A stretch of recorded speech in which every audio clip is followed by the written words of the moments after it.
back to Horizon Overwatch, back at it again with those super high-level scrims. It is Scrim Night here on Horizon Overwatch. My name is Argender, and with me is my very good friend, long-time buddy of the Horizon Discord. We've got H.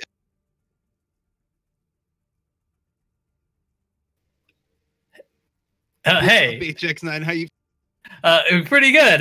Getting a little cut out there, but yeah, you know, it's going to be a great Scrim Night tonight. Got Highlanders versus Blank Space, two pretty high-rated teams from what I can see, and I think it's going to be a pretty fun one to watch.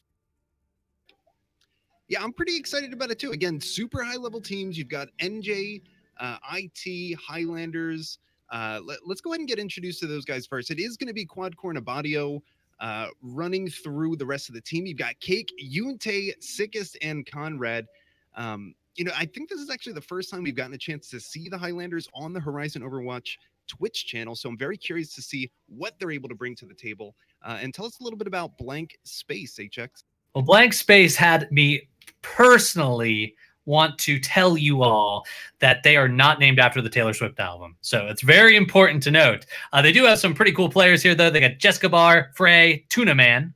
I like Tuna, so that's probably my favorite player in this lobby right now. Squirrel, don't get distracted by him. Oh, Holly, and Necro Drake. So a lot of cool, interesting players there. And they all are kind of using the Pachimari icons. 4 of the 6 of them are. So they're almost uniform right now in the lobby. I think Pachi's a good way to go. You want to have some level of uniformity. So 4 out of 6 isn't too bad. We've definitely seen worse. It is going to be Oasis coming up here as the first map. Starting out with the King of the Hill. I mean, there's just on Oasis generally, and on this map in particular, there's so much you can do, a lot of different things, a lot of different options that you have. So again, not having seen either of these teams before, I am very curious to see what they're going to open up with. You know, what's going to be their statement? How are they going to introduce themselves to the other team? Well, right now, it's the first Oasis map here, the city center, of course. This one in particular favors Pharah quite a bit. So I'm hoping we're going to see a lot of Pharah Mercy here. And of course, this is pre-buff Mercy. So if Mercy's this good now, just wait till with Pharah, just wait till she gets that buff coming up here. But in addition to the Pharahs, we're going to see probably a variety of DPS on the other side of things. But the dive tanks are almost certainly going to be out there. So I'm certain both teams are likely to run Winston Diva. Now, one last little bit of analysis here before we go in. We are seeing a Hammond on the one side. A triple tank, dive tank hasn't been too common lately in the higher tier metas right now. So, yeah, there you go. Unite switching over to that Doomfist. So Doomfist versus Genji here. And, yeah, Lucio's coming out too. Yeah, Unite definitely looking to open up with an early pick. You really just want to follow up on the damage that Abadio is putting out there, but the fight is going to be taken right away onto the high ground. The entire team is here just really pecking at each other right now, trying to see who makes the first mistake, and it looks like Squirrel might be going down early. And Squirrel there, kind of jumping on the lake there. It's surprising Winston doesn't even notice her standing behind him. She's sitting at 1 hit health that entire time. So, but they're winning the fight anyway. They've obviously got some good target calling going on here. And they're cleaning things up. So, you know, you might have that 1 health Anna behind you, but, you know, if you're focused firing like that, you're going to cap the point.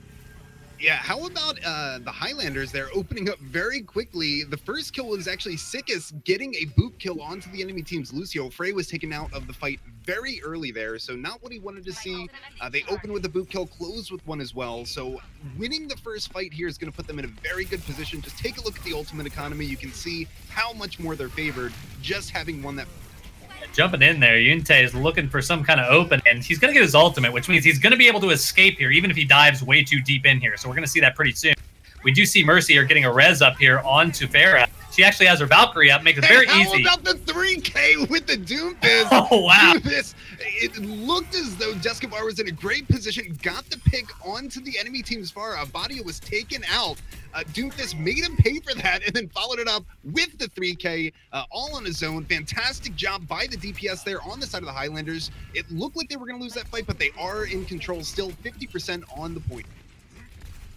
Yeah, 50%. I mean, that's pretty good. The Genji combo here is going to be coming up, though, for the offensive team at this point. Blank still has a chance here to get in, but they've got to create that opening. They got to get through that door. And right now, That door is really hard to get through. Might want to consider going 2 directions there. Not one direction like the band that they were definitely not named after also. Yeah, Blank Space really doesn't care about losing that fight. They're coming in with 5 ultimates here. They're going to be coming in very aggressively. Most important thing is seeing where Squirrel chooses to use that Nano Boost. It is going to be the Genji Blade with the Nano Boost, and the beat is going to be involved as well. Farah finally taken out by Tuna Man. Did get a little bit of value there, but the fight is still... Yeah, I mean, you opened up with a great combo. All your ults are down now, and it's still somewhat even fight. Still favoring the defense at the moment. With Mercy going down, though, that's probably going to be all they need to clean this up. The problem is going to be the next fight. Even if they win this one, they got to have the ults to go into the next fight. And they're not really sitting on anything too groundbreaking right now. The beat is going to be invested here. It looks like the Highlanders are very committed to winning this fight right here, right now. But as they drop like flies, it is starting to look like Blank Space is going to be taking over the point control here. 99-0. They've got a hill to climb, but again, Highlanders are not giving up on this. Abadio even investing his ultimate as well, getting a kill out of it. Look at this, Cake is following up as well. This could be a turning point in the fight here. Somebody's got to, and no, the Genji steps off the point. He goes onto the high ground. Tuna Man, unfortunately, stepping off the point. And how about that? Taking what looked like a completely lost fight, the Highlanders have turned it around, kept the point, kept the fight going, and at the end of the day, Blank Space really just, you know, they just lost it. Yeah, they didn't clean up. Basically, they're right now they're just relying so heavily on their ultimates to get the point, it looks like. I mean, we have one map of data to base that on, but based on that data, I'd say it's a pretty good chance that they just weren't very good at cleaning things up without their ultimates. So they're going to have to try to get a little bit more damage out, a little bit more focus fire when that point is down to just 1 or 2 people, clean them up one at a time, and make sure those returning team members from the other side there make sure that they don't get the better of them. Highlanders definitely took the better of them that time. Yeah, Tuna Man wasting no time picking the counter Doomfist right away. It is going to be a Rhine v Rhine battle, and it's on the point. Take a look at this. So Cake is in a good position, but he does get taken out by the Doomfist, moved into a bad position, does not have to pay for it. So there's no... Yeah, just a little bit of damage being traded back and forth. Cake very low here. He might be paying for it with his life, but the heals have not come in for him yet. Nobody's healing up Cake. He is taken out by Jescabar. Losing your main tank in that situation is very, very tough, and the point is going to be capped by Blank. Not going to last for long here, though. They're going to definitely be taking this back right now. They just basically, they played the patience game there, and they lost their Rhine. The damage on that Rhine was insane, but once they lost their Rhine, they kind of started fading back, and unfortunately, Blank Space kind of pushed in there into what I would consider to be a pretty obvious traps. Next time, when they get that first pick, they got to play it patiently, stay back. They already had the point. No reason to go and get yourself killed. Yeah, Yunte does have his Meteor Strike available, got 4, maybe even 5 kills last time, just like he did in the previous fight, and wasting no time. Yunte already inside of the enemy team here, but there is going to be a Brigitte ult trying to keep the entire team alive. And the Meteor Strike is coming out here. Can he find any value? Does get a little bit of damage, but it's going to be Tuna Man getting the first pick. It's on to Conrad. Yunte paying for it with his life. This is a turning point for the side of Blank Space. They do have the first 2 picks, but we've seen how that worked out for them last. And Blank Space here, they've got to make sure that they don't let this Mercy continue to get reses here. That's caused them a lot of problems the last 2 fights, going all the way back into the last map, too. And, an investment of the grab here. I'm not so sure about this one. Might buy your team a little bit of time to get back, but you're not going to have that next time around here. Yeah, the Graviton Surge was able to get 5, maybe even all 6 members of Blank Space. Unfortunately, nobody there to follow up the damage. Sickest is going to be taken out of the fight there. Let's see if we see a tank switch. No, it's going to be staying on to that Zarya. So coming back in without that, the only thing available is Abadio with that Justice from above, not getting too much value, finally taken out. And it's going to be a grab coming in on the other side. There is damage to follow up. Blank Space is in the right place at the right time, winning that fight handily.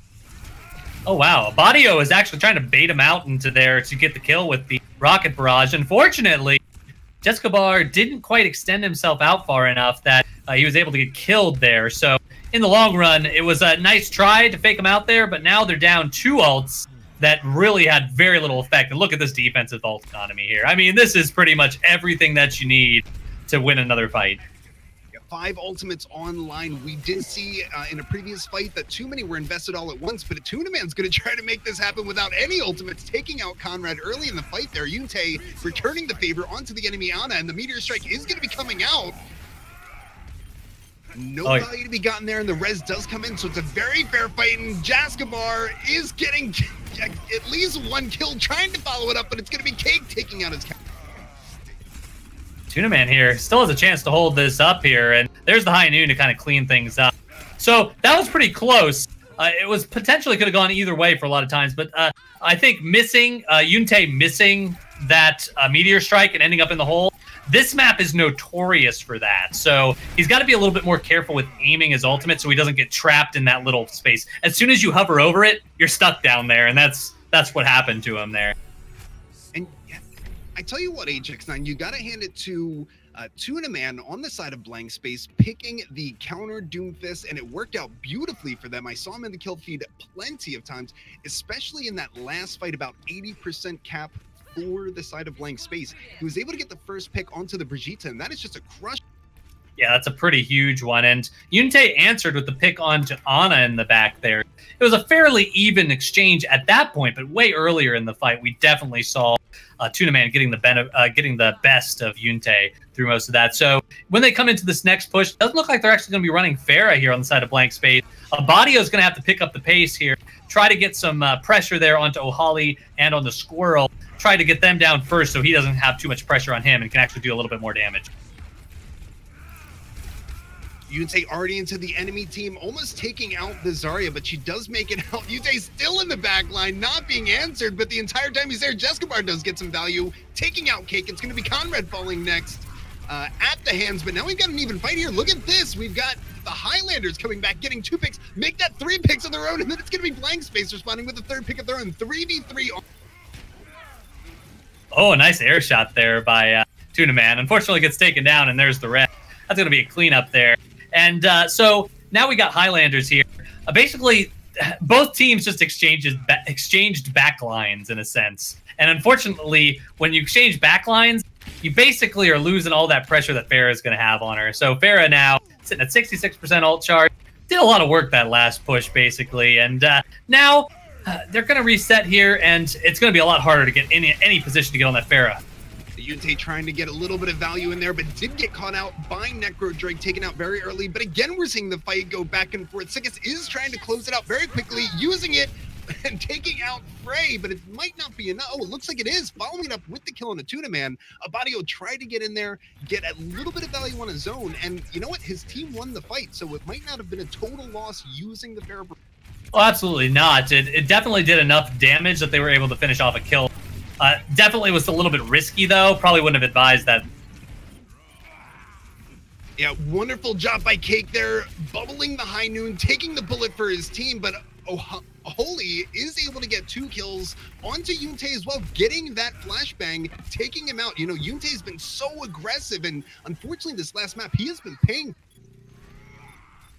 Yeah, unfortunately, for that, you know, he wasn't so much. Man just walking through. Man. Every one of his abilities is in the kill feed there. Fantastic job by Tuna Man. Once again, that counter Doomfist pick has been working out beautiful. Yeah, Tuna Man's pretty much got that on lockdown. You know, right now, this is looking very good for blank space here. They had a little bit of trouble in the first push, but now they can be a little bit more established. They have the ult charge that they need. And now O'Holy, he can kind of stay on the high ground here. That's going to give Farah a lot more trouble than previously. Yeah, Jaskabar is going to be walking in with this Earth Shatter here. Definitely wants to get a lot of...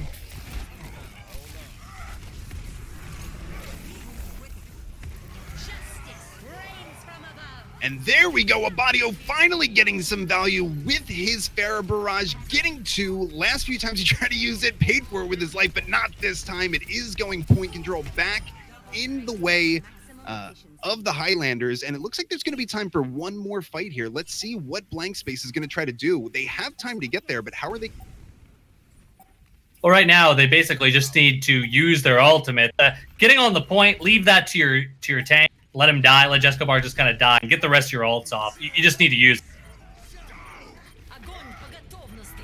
Graviton Surge and the Meteor Strike are coming in. The combo is here. It's the Space Jam, and Tuna Man gets 2 for his... This is going to end up being the same for them, though. And that is just the same as the City Center. And that is that they just used all their ultimates, and now they have nothing left. And so basically now they've got to win fights without any ults. And they're going to be going against a couple ultimates coming up here. Abadio, I'd be worried a little bit about. And I'd also be worried about Quad Core here, getting ults very quickly.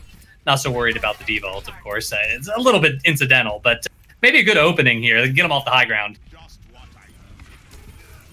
It is going to be that Diva Bomb coming in, but how about Tuna Man punching it back, stopping some of that trajectory? But the kill is going to come in for O'Holly first, but the rest of the team is following up. It's Abadio once again getting some value out of this Pharah. Looked a little bit anemic in the last few fights, but Abadio waking up here on that Pharah, getting the kills he needs.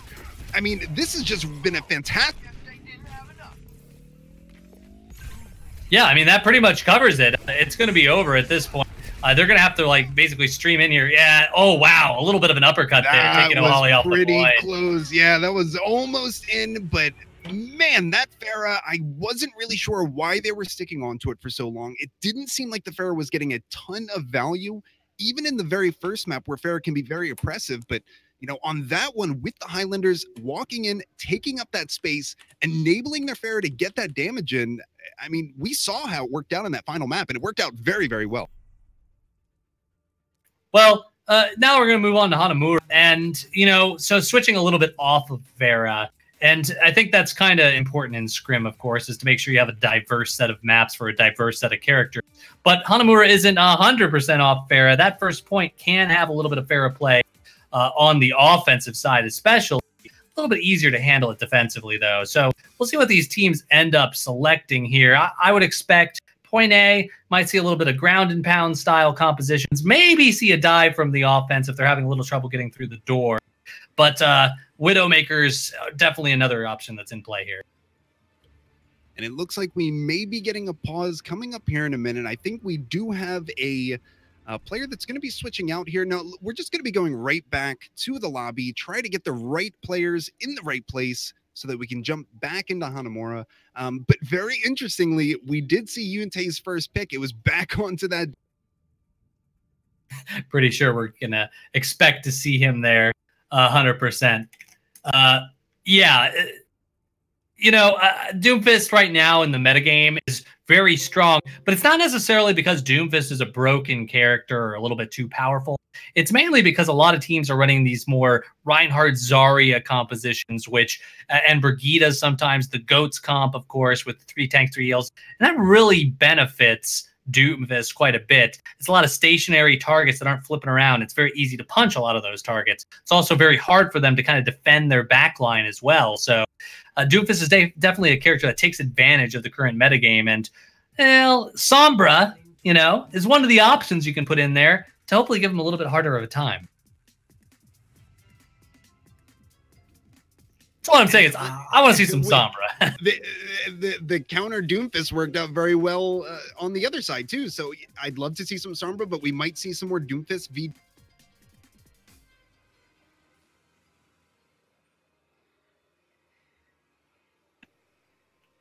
Well, let's see here. We're going to definitely see what these teams are picking. It's going to take a few more seconds here for them to solidify it, folks. You know, it's that usual early game, you know, memeing that goes on a little bit there. A little bit of May. Well, that's actually a possibility on this map for defense. She's definitely an option to hold that choke point. So if we do see May, I'd expect to see basically them playing up against the door here. And it does look like that May is rolling out. So playing up against door, Abadio is going to have quite an interesting time here if he's going against certain other compositions here from this offense. Mays tend to not be very strong against the dive compositions or the compositions that can really blow through her wall very quickly, like a GOATS composition can.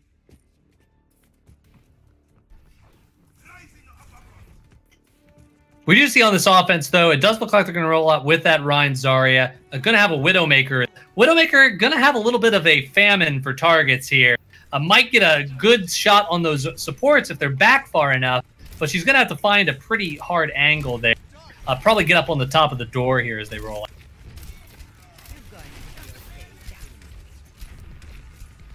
Yeah, Holy is in that spot trying to find, and just like you mentioned, not finding a whole lot of targets, and it's going to be Yunte getting in there, just scaring that Widowmaker out. A little bit of defense there from Tuna Man, though. Kind of falling back, which is a good plan. Ooh, actually get a sleep dart there onto O'Holly. O'Holly. That's a great shot there by Quadcore. Yeah. Don't get to call it those Ana plays too much when they're so intermingled with a bunch of chaos in the fight. But that's exactly the kind of thing you need to prevent those angles from happening and losing your support line. Yeah, keep your eye on Cake here. He already has 65% to his ultimate. Jescabar does not have too much value that he's gotten yet. 36% for him. It's these fire strikes. Look at Cake already to 75%. And that Mei wall is going to be coming in. Escobar taken out, and the Nano Boost does come in, keeping Cake alive, easily building up his Earth Shatter and getting plenty of kills in the meet. They did lose their Mei, though. So with a quick regroup here, they might be able to get through that door relatively quickly here. But they're going to have to roll out. They do have this Lucia, so that speed boost is going to help them out. So hopefully they get there in time. Look, Mei is still about, I'd say, 15 seconds out, where they're only about 5 seconds away from that door. So get moving, guys. Blank space, you need to get up there fast. Yeah, great combo there. Yunte taking out the enemy Reinhardt, and the Earth Shatter does come in from Cake, but there's nobody there, so not a ton. Definitely not a ton of options here. And Tuna Man now trying to get some picks there, but now the regroup is going to happen fully here for this defense. So kind of missed an opportunity there to take them down. Definitely need to see what they can do about that.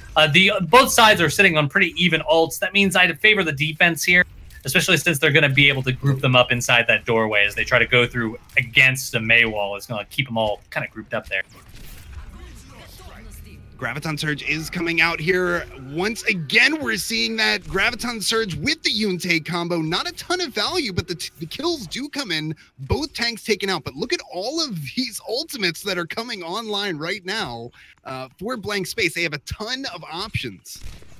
Yeah, usually this is the bank on you get your 6 ults as a guaranteed win strategy. The unfortunate thing about this kind of strategy is that you do not get it very quickly. They're 3 minutes into this fight, and if they miss it, that's going to be their only opportunity to do that. Yeah, that Nano Boost just trying to keep everybody up. Very smartly, Blank Space choosing not to take that fight. They have all the time in the world here, and it looks like it's going to be Langston coming in as quickly as possible, but no, it's going to be Tuna Man opening up first with the Genji Blade. No value to be gotten. Yunte getting the first kill, and then Sickest following up. Unfortunately, Tuna Man missed the cancel there, the dash and cancel, so that he could get a 100% kill there on not Squirrel, but Quadcore. So a little bit of a unfortunate miss on the tech. The ultimates, again, you know, it favors the defense, especially when you have those counter ultimates, because they can just wait for you to use those ultimates on offense. And now they've got nothing left, so it's going to be a bit of a dry run. Fortunately for them, though, defense also has nothing left, so could be a good push for them. This fight is going to have to happen very quickly, and unfortunately, Langston does get a fat Graviton Surge, but nobody's there to follow up. The Mei wall was incredibly well-timed by Abadio, just completely nullifying the attack. 15 seconds left on the clock. There might not be enough time to even touch the point, let alone force another fight here. No, this is over at this point. There's definitely no chance for them to get back to the point. So we can start talking about what you want to run on defense in this kind of situation. And if you were actually truly going to run like a defense to try to hold for 1 tick, you might run the same thing here on defense. But since this is a scrim, I expect to see a side swap and a reset here so they can go for both points. Let's just talk a little bit about that Mei. We've seen Mei plenty of times on defense, point A Hanamura. And I mean, we just got a clinic from Abadio in exactly why you want to run it there. So many times the ice wall stopped the fight, caught one of the tanks off guard, and then we saw it at the end there with 30 seconds left. Langston was able to make it in, hit this fat Graviton Surge, and the rest of his team got completely iced out. They weren't able to follow up, so losing value on the ultimates, all just because Mei has that wall. It's not even an ultimate ability. She just is using it on cooldown at these perfect moments. I didn't really see that Blank Space had any sort of way to get around that. It didn't seem like they were trying to bait out the wall or, you know, move with a little bit more mobile characters to try to mitigate what that wall does. So that was a little bit tough there, but it is going to be switching sides here. Yeah, definitely agree with you there. May, well, the number one player on the NA ladder, at least the last time I checked, and for the last couple weeks, was Cersei, a May main for Bird. Well, that was at some point with Bird.gg. Not sure if they're still with Bird.gg. But basically, May has a lot of potential when teams can't really organize around her. And the ladder is definitely a situation where that is. But these are teams that have been organized well together. So you got to pick those counter strategies. Either break that May wall, that's option number one, or option two is go around it, go over it. It's like that old song, can't go over it, can't go around it, got to go through it. Yeah, you got to go through it. And I mean, Sudaman got the memo, is on the May here, so it's going to be essentially triple tank if you consider May as a tank, which I do. Langston and Jescabar have a lot of help here. Yeah, it's their time to run the composition here. We'll see if they can do it. And look at this, 3 people already through this wall, and Hanzo shooting from the high ground here. That's a pretty big difference in power in terms of numbers there. So you see an opening right there by Yuntech. That's the beginning of pretty much cleaning out this point. Yeah, that is not what they needed to see with that May wall. It did come in, locking in 3 is fine if your team can walk in and take those 3 out. But by the time anybody got any damage in, the May wall had already fallen down. It was Jescabar, the first one to be taken out of that fight. So, didn't really get a chance to play it exactly as we saw the Highlanders play it. And that's why we're seeing this very quick taking of point A. Yeah, Highlanders there. We're going to give them the point there for winning this round. They got the single tick, so they probably capped, or they got more than the blank space for now. But, of course, going to play that because it's Scrim. Got to practice here. So that's what you're seeing right now. That's what you're wondering about. There it is. Jescabar, good opening there. Jescabar giving his team the breathing room they needed here, taking out Abadio, one of the main DPS. Holio taking out the main support. So this is going to be a very hard-fought win. It does not look like it's going to be ending up in a win here. Holio getting 3 kills there, so a completely stalled out fight. Stopping the snowball is exactly what blank space needed. The best time to capture point B of Hanamura is immediately after you capture point A. Absolutely. Usually you're coming up with a higher ult economy, and the defense is a little bit worse for wear in certain times, and even might be staggered. So that's why it's a great time to do it. Of course, this defense, good read there by Jescabar early on. That's all you need, really. And now they're down a little bit on ults on this offense. Yeah, great rotation by the defense there, but Cake is going to get the first kill. It's on to Langston. That is a huge loss there. You don't have Langston out there, and all of the kills are just falling one by one. Highlanders in a great position here. They finally get a tick, which is saying a lot on Hanamura B. Can they make it 2? Is this going to be 3 ticks in a row? Oh, no. And how about that? Coming in after they got stalled out, the Highlanders just walked in. The rotation did come out from blank space on the defense there, but unfortunately, Langston was caught out of position, taken out before he got a chance to use that Graviton Surge. And then, at that point, the Highlanders just smelled blood in the water. They went in, they got all of those kills. That's the crucial thing. You have to clean up every single one of those kills so you can start getting progress on the point. And by the time blank space had any sort of defensive throw in there, they got charged off point. I saw Yunte hit one of the Doomfist punches, so the Lucio wasn't able to touch point. Fantastically done capturing point B. Yeah, absolutely. And, when you have the ult advantage, usually when I'm making that kind of call and was talking about that, it's because you have Graviton Surge and the other team doesn't. That's oftentimes, I give it like 3 points for ultimates. Every other ult is 1 point. Maybe Widowmaker's is like a half point. I don't believe in Widowmaker's ult as much as most people, but okay, I'm going to have a bunch of Widowmaids chasing me down after this. But when you don't use that grab, you're pretty much, you're falling behind basically a massive amount of time there. So Langston needed to get that ult off, didn't manage to this time, but hopefully that's a little bit of some lessons learned here, because again, it's a scrim, of course. So what's the positioning error that was done there? Was it just Langston, or did he get a missed call from another player? We don't know what happened in comms, so we can't just say, hey, you really messed that one up. We got to say, what was the total picture there? And unfortunately, from our perspective, we don't get to see that a lot of times. All right, but let's move on here. Let's talk about a little bit about Rialto, which is coming up next.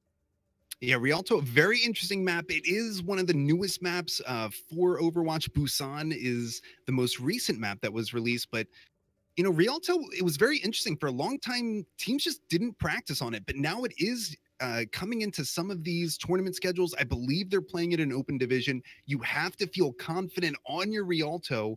And so, getting a chance to see these teams practice right here, we do get a little bit of a window into what these teams are considering. Again, these are some very, very high level GM 4.1, 4.2K plus teams. So, this is where the theory crafting happens the best. If I had to guess, it would be Yunte on Doomfist, and then whatever happens around him happens. But I am very curious to see between the different phases of each of, Rialto. It's very, very different between the three phases. Are they going to be doing any major team switching, or are they going to just try to, get the snowball going, get the ultimates rolling, and cycle through them, staying on the same team comp throughout? Well, Rialto has had a little bit of changes, of course, with the payload going faster. And by changes, I mean changes to the metagame, of course, more than just. And it used to be that triple tank combination. Mercy got a little bit of a nerf bat on her, so the triple tank combination kind of has gone away, and teams have started to favor a wider variety of comps on point A. Seen dives, seen ground and pound, or Ryan Zarya compositions, but the defense, haven't seen a whole lot of Orisa anymore. Just a couple times where we saw her with a Bastion, actually, which was about 5 weeks ago. So I'm not even sure if that one stuck.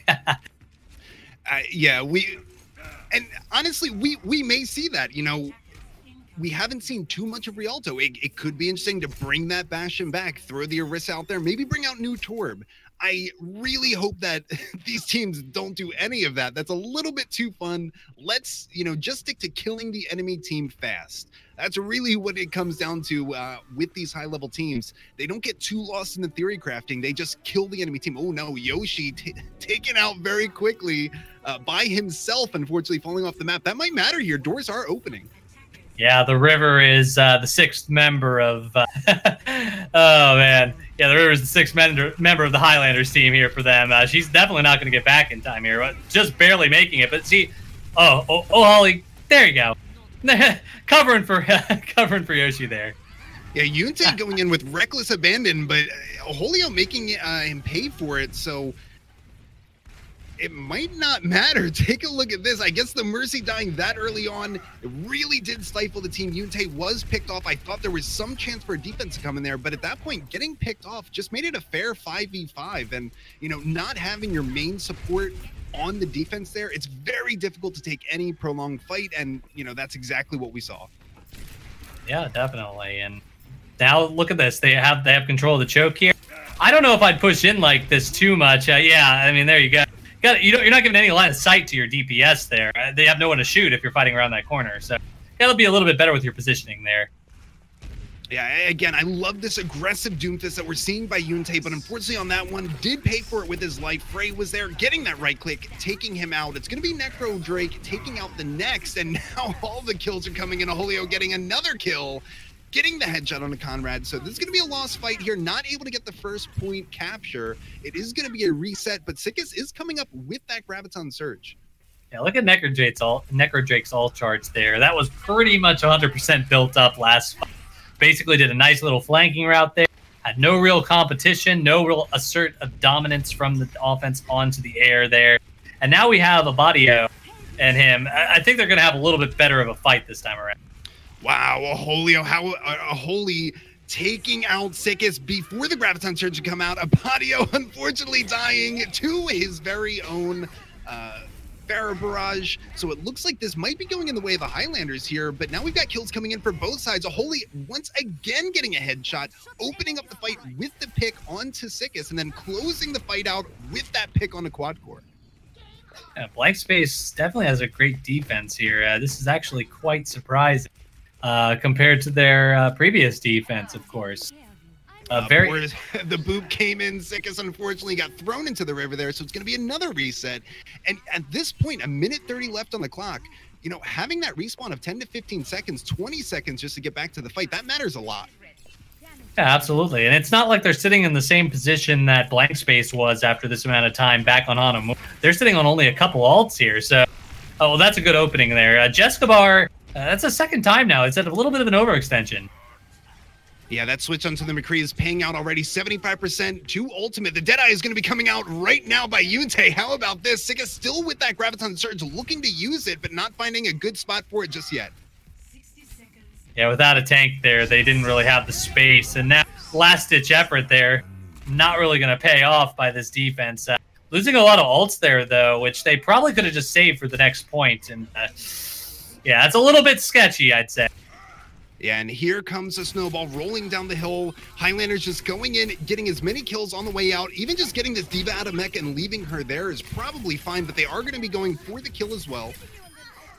And so many ultimates online here. I mean, you know, Conrad investing beat there to counter the Pharah barrage that came out on the other side. I think that was smart. It did look like they had already won the fight, but again, you'd rather be safe than sorry. So the beat used by Conrad, very, very smart there. The rest of his team has their ultimates coming online. So, you know, they really want to win this fight before it starts. It's the Highlanders, and they are going to open up with that rally from Abadio. This is going to be an interesting fight. Gets a grab under them, which actually going to grab them up top. The nanny grenade comes out as well. That's a triple onto them. But Widow's going to answer there with a kill. And it doesn't look like they were able to really capitalize. Too low on the low ground there. Langston. And what a shatter by Cake, taking out the entire enemy squad. But finally getting back up is going to be the Winston Jescabar using his ultimate wholly in the backline, though quietly getting kills. That's the second kill of this team fight. He might be able to carry it here, and Frey's going to follow up, taking out Abadio.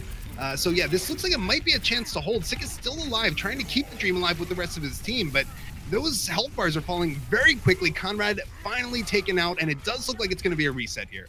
Right now, Yunte is pretty much the keystone of the arch that is the offensive team here. Without him, they don't really have the damage to clean things up. It's definitely they're having a lot of trouble really reaching any of the targets that they need to, because it's pretty much a dive composition on this defense.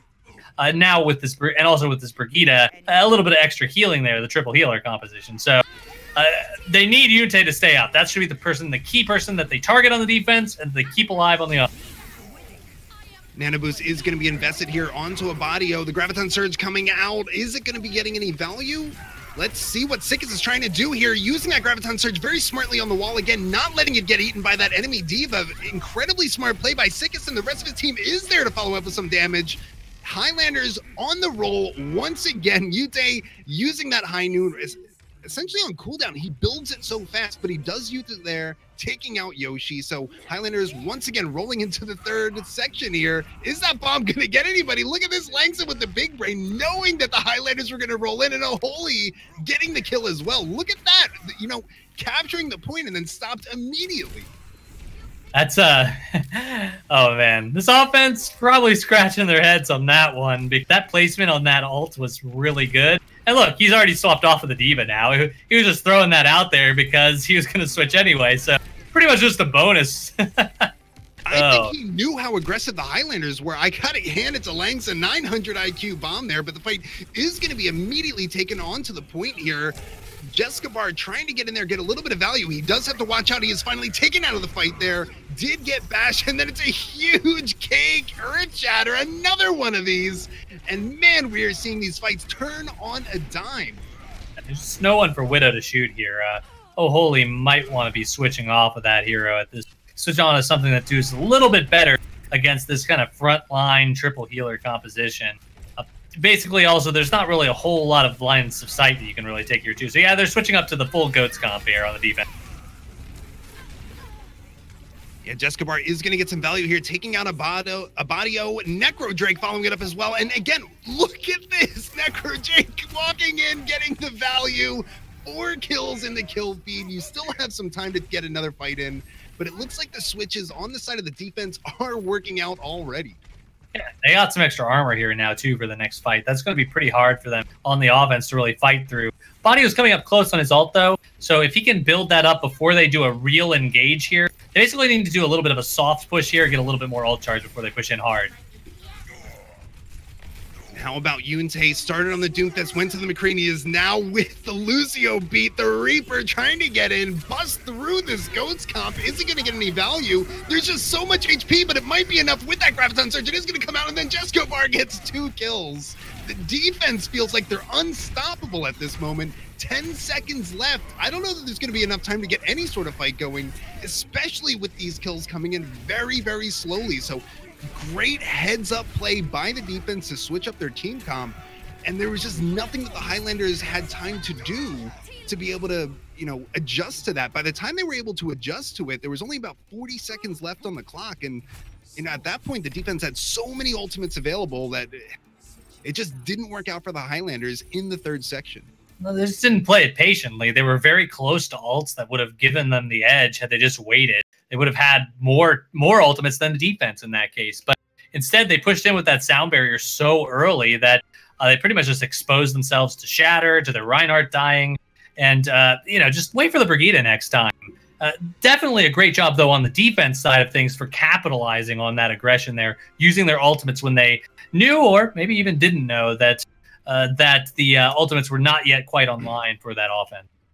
Yeah, Blank Space has been very intelligent. Once they saw that Lucio beat was being invested, they backed off the fight. They didn't want to waste their time. They didn't want to give Yunte on the Reaper any value with that Lucio beat. So waiting it out, forcing Yunte to use his shift ability, to use his Wraith form. And, you know, once you can force a Reaper to go into the Wraith form, you've essentially won the fight. You chase him down. He really has no more options to stay alive. Reaper, another hero, of course, that's going to be changed coming up in the next patch as well. A little bit of a change. Going to heal a little bit more, and he's going to have a different spread pattern, different spread on his gun that's supposed to make him do a little more damage, but is a little bit bugged right now in the PTR, so we'll see. Well, I hope that's not intentionally the way it is, but anyway, it's another character that teams might be practicing right now, just so that they can get a little bit of a better edge when that change does go live. Now, remember, Highlanders were able to make it all the way to the final section, maybe about 20 meters away from victory. We do reset this. That way, you know, the map doesn't end there. We have plenty of time for Blank Space to come in and show off their stuff. So Highlanders really want to try to get an early team fight, early hold here, try to stop this before point A. Yeah, I think that they could do a pretty good job of that with this composition here. They're running the ground and pound. They're just going to kind of take it at the corner. The Dive's goal here on the offense is going to be to get into that back line. Remember, they do have this Zenyatta here, which is kind of a little bit weak to those backline divers. But, oh, yeah, you can't die on the front line there, Jessica Bar. You got to get to the back line, man. Yeah, Quad Core is going to be the #1, I want to say, carry for his team. Those Ana grenades, when used on the enemy team, hitting those fat antis can absolutely cripple the attacking team. So keep your eye on Quad Core, because I expect him to be hitting some really fat nades. We've seen a couple so far, and I don't think that's going to stop anytime soon. Oh, absolutely. Yeah, he's definitely hitting it well here. Just they're having so much trouble just getting in a position where they can make that dive into the back line right now. They're taking so much extra damage, and Rialto pretty known for its right angles here. So there he goes into the back line, Jessica Bar. Yeah, he does get slept very early. Yunte smartly popping his tactical visor, knowing that the attack is coming in and taking out Necro Drake first, then finally getting a Holy, and that's going to be all she wrote for this attack. Still plenty of time, but not too many ultimates available on the side of Blank Space. They do have Yoshi's nano boots ready, but there's not too much to combo that with. Maybe you want to get it onto Jessica Bar, get in there, get some damage value in. Let's see how they plan to use it. You got to dive with Jessica Bar. You got to get the nano boost on him. He has to not get slept, and that's Langston's job to keep him away from that. All right, so the Widow sights are going to be popped here. Holy trying to give his team a little bit of information, and Yunte getting the kill from across the map onto Holy. The nano boost is going to be invested here on the attacking side. Poor Cake was slept on the payload there, but the moment he's woken up, he gets some value, taking out Yoshi, who slept him, and getting Necro Drake in the process. So, you know, still a little bit of time left on the clock here, 1:40 left, but it's really starting to feel like those seconds are ticking by faster and faster. Yeah, sometimes you lose the first fight, and that means you lose the second fight.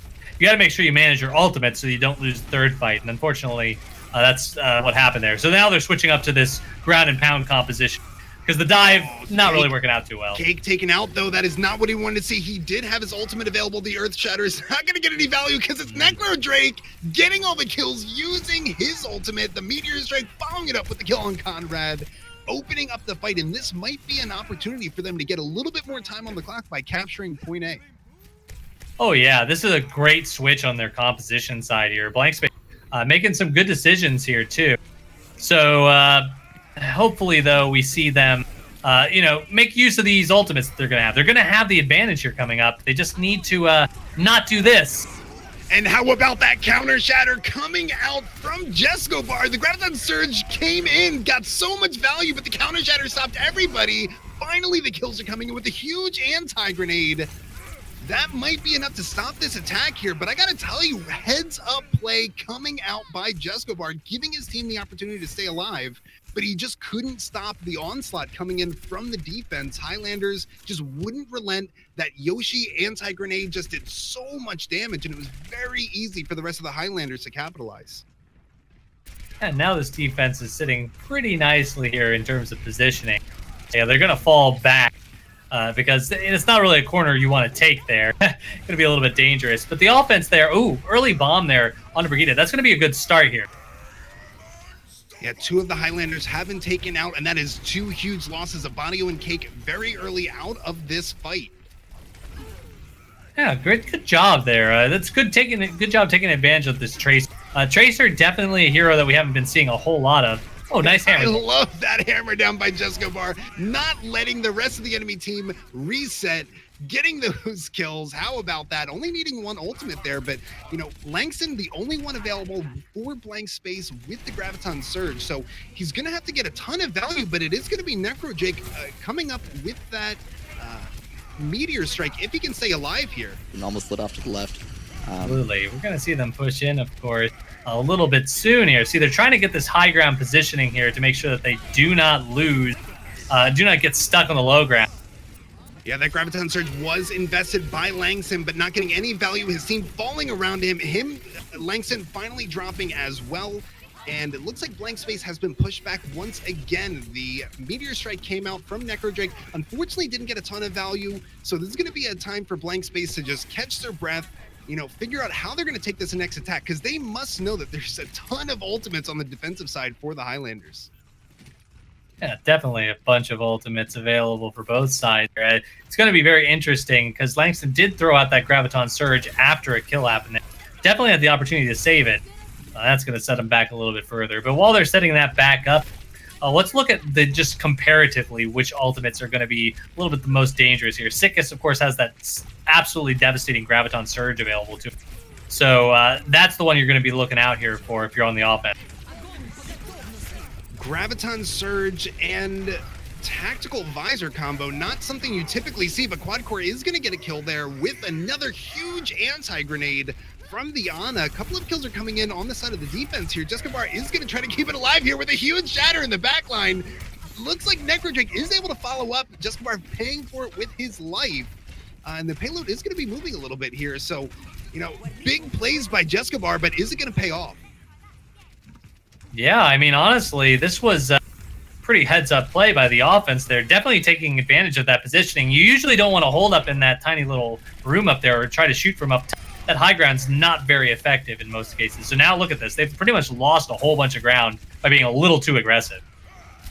Yeah, Conrad is getting so much value out of this Zenyatta, getting those kills, even forcing NecroJake to go off of the Doomfist and onto this Hanzo. But the problem is with NecroJake, he can do plenty of damage on a Hanzo as well. Already has his dragons ready for that Graviton Surge combo, and it looks like that might be coming out any moment here, but they might not even need it. No, they are going to invest it here. Langston using his Graviton Surge. No need to use the dragons to follow up. Got all the damage in without it. So it's going to be a 1 fight here, and now you still have the dragons available for next fight. Yeah, at this point, they're pretty much tied up here, so they just need to get this all the way to the end here. Oh, it looks like they have trouble contesting it there. Good dragon into the thing. That's going to zone them out, too. Winnable by this offense right now. Yeah, great job by the offense here. NecroJake closing the right door with his dragon. Sick is trying to keep the dream alive here, but NecroJake once again getting another headshot kill. This man can't be stopped. We've got 0.62 meters until the end, and finally getting close to the overtime. It is blank space, pushing it all the way to the end on the back of some fantastic plays. Really got to highlight NecroJake, though. He was getting pretty aggressive. He got caught out a few times on the Doomfist. Conrad was hitting some insane right clicks, really making the Doomfist pay. So seeing NecroJake switch onto the Hanzo, I was like, makes sense, but man, he could do a lot of damage on that Hanzo, and we saw exactly, what he was capable of in those last 2 fights. Hell, you pretty much said it all there. Hanzo, of course, Necro there saying it's not his final form on the Pharah or on the other heroes that he was playing, right? Certainly not. That's his real form right there. Final form is Hanzo. Probably played a lot of it in the metagame when the Zarya's Graviton Surge was still pretty high. So it's definitely something you might want to consider doing. Although, again, Hanzo having a little bit of trouble against the dive compositions right now. We're not really seeing those dive compositions. So, again, taking a good opportunity there to use him in what I'd say was a pretty good situation. Lijiang Tower, of course. This one's going to be interesting because Hanzo is pretty viable, but typically not played in favor of goats and dive compositions here, depending on the map. Oh, starting on the guard. Poor Necro Drake did get benched there after that fantastic play. It really comes down to blank space. They want to get a few players in, see how everybody gels together. It's going to be Tuna back into the lineup. We remember him from all the way back on Lijiang. I'm sorry, not on Lijiang Tower. That's where we're at right now. We remember him back from Oasis. He is back again. And let's take a look at these team comps. We tend to get baited before doors open. I appreciate that. But we were talking about Sombra a little bit earlier. I would love to see some Sombra here. Oh yeah, Sombra would definitely be a good pick here. Definitely want to see exactly who's going to play the Sombra, of course. We haven't seen one quite yet. So Sombra, of course, the reason you want to play her, there are a couple reasons. You got Pharah's, of course. You can take her down, take her out of the sky. It's actually easier than you might think it is for some of these players. Oh, no, just switching to the McCree. Also, Doomfists. Doomfists are absolutely hard countered by Sombras as long as you can catch him in the backline. But that does mean your Sombra is going to be playing kind of in a weird spot. So, yeah, it's sometimes a little bit hit and miss. Yeah, very quickly switching onto that McCree. We've seen Holy on a few of those hit scan characters, and it looks like he's back at it again. Cake, though, is getting taken out very early in this fight, paying for that shift with his life. But Yuntae going to even the score here, taking out Holy. It is going to be a 5v5 fight taken at the pillar. That's a good start here, and right now it looks like there's going to be just a little bit of posturing here inside the building. They're trying to wait for some kind of opening here. I don't know if they're going to find it, though. And they're just coming right back into the building, and they gave McCree plenty of time there to get back. Yeah, Yuntae getting even more value here, getting 2 more kills onto Yoshi and Tuna taken out of the fight very quickly there. And the point is going to be capped. So Blank Space made the smart decision to take over Dojo, but unfortunately they weren't able to find any targets to jump onto. But man, look at this. Jessica Bar does make it back into the fight, taking out Quad Core. That might be enough to turn this fight right now. Yeah, look at this. I mean, they already have the advantage here, but they don't have the damage, it looks like. Can't really finish things out with these folks. Tuna Man's out of cooldowns. Langston's out of mech. Holy just has no hit points, so that's a cleanup. Abadio just putting a period at the end of that sentence. This fight is over. Getting 2 kills there, and using your barrage in that moment as the Pharah. Again, we've seen this before. The fight did look like it was probably won, but you made sure it was definitely won. And the rest of your team coming up with 5 ultimates, so using it there is not a problem at all. This is going to be very tough for Blank Space. Definitely going to be a tough spot here. Right now the ultimates are again just kind of even on both sides. It just means the defense is going to be massively favored. They're just going to kind of want to react to what the offense is doing. I want to see this McCree actually get some value right now. He's just getting stuffed in the back line right now. Frey keeping his team alive for as long as possible, using the Transcendence, but it's not going to be enough to save Jesco Bar. The Meteor Strike is going to be invested there. No value to be gotten on the side of Yuntae. He is able to stay alive, get out with his life, but it looks like it's going to be a full reset for the side of Blank Space. That might be a big brain Diva Bomb. It does get Yoshi on the way out. How about the tank line for the side of the Highlanders? Watching Cake and Sickest, this 1-2 punch, we saw them on the Rein Zarya, now seeing them on the dive tanks. This has been so fun to watch them. Always together, they make really good decisions, and they're making it very easy for the team to win these fights.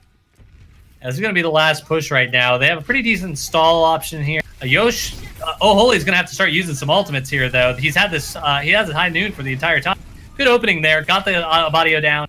Great start. A bomb goes up a little bit too high, but it does hit the Doomfist. That's a really smart play there. Got to keep using the ultimates, though. They are running out of heroes. And Yuntae, look at this guy. just cleaning up with his dive team there. It doesn't matter if they get a few picks early on.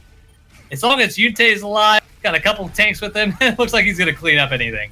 Yeah, Langston was trying his heart out. He was able to get a couple of kills there, almost took out the Mercy on top of it as well, but unfortunately it wasn't enough to stop, Cake, Sickest, and Yunte just wreaking havoc. They're, the shot calling, the target calling on the side of the Highlanders is so strong. That's why you're seeing any of these characters, when they start taking damage on the side of blank space, typically you see them die very, very quickly, and it's because the team is where they need to be.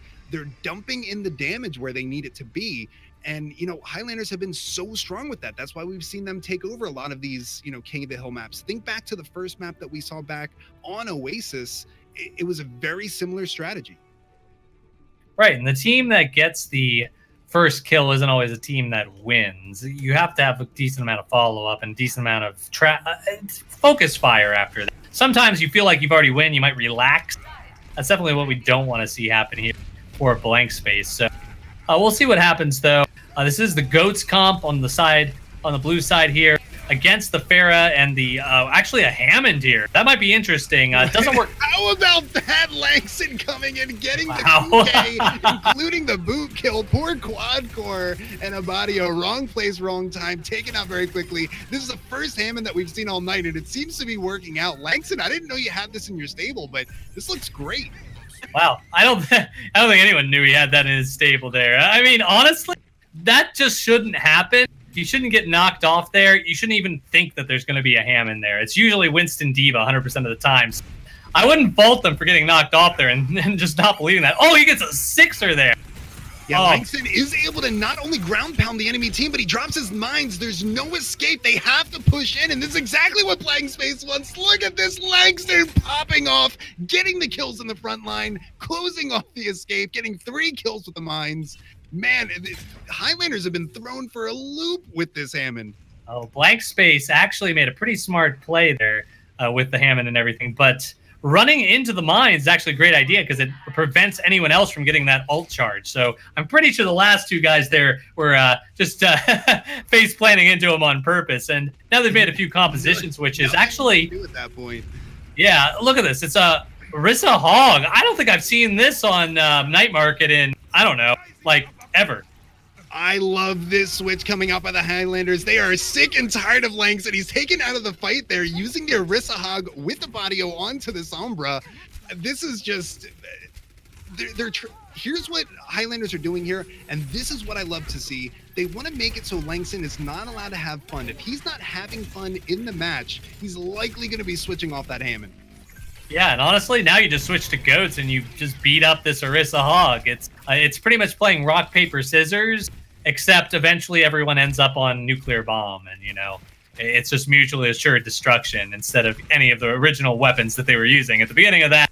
All right, but anyway, we're going to see that potentially happen here. Yeah, we actually do see that right away. So yeah, Badio doing a lot of work here, just very smart, looking for O'Holy, getting that pick there. And again, we saw Langston, he knows what's up, switching on to the Zarya very quickly. Lots of ultimates available for Blank Space. They can retake this fight right now, but it's not going to help with O'Holy getting Resonant taken out immediately by Conrad. 2 kills on O'Holy in 1 fight here. Juskabar looks like he's going to be getting picked off.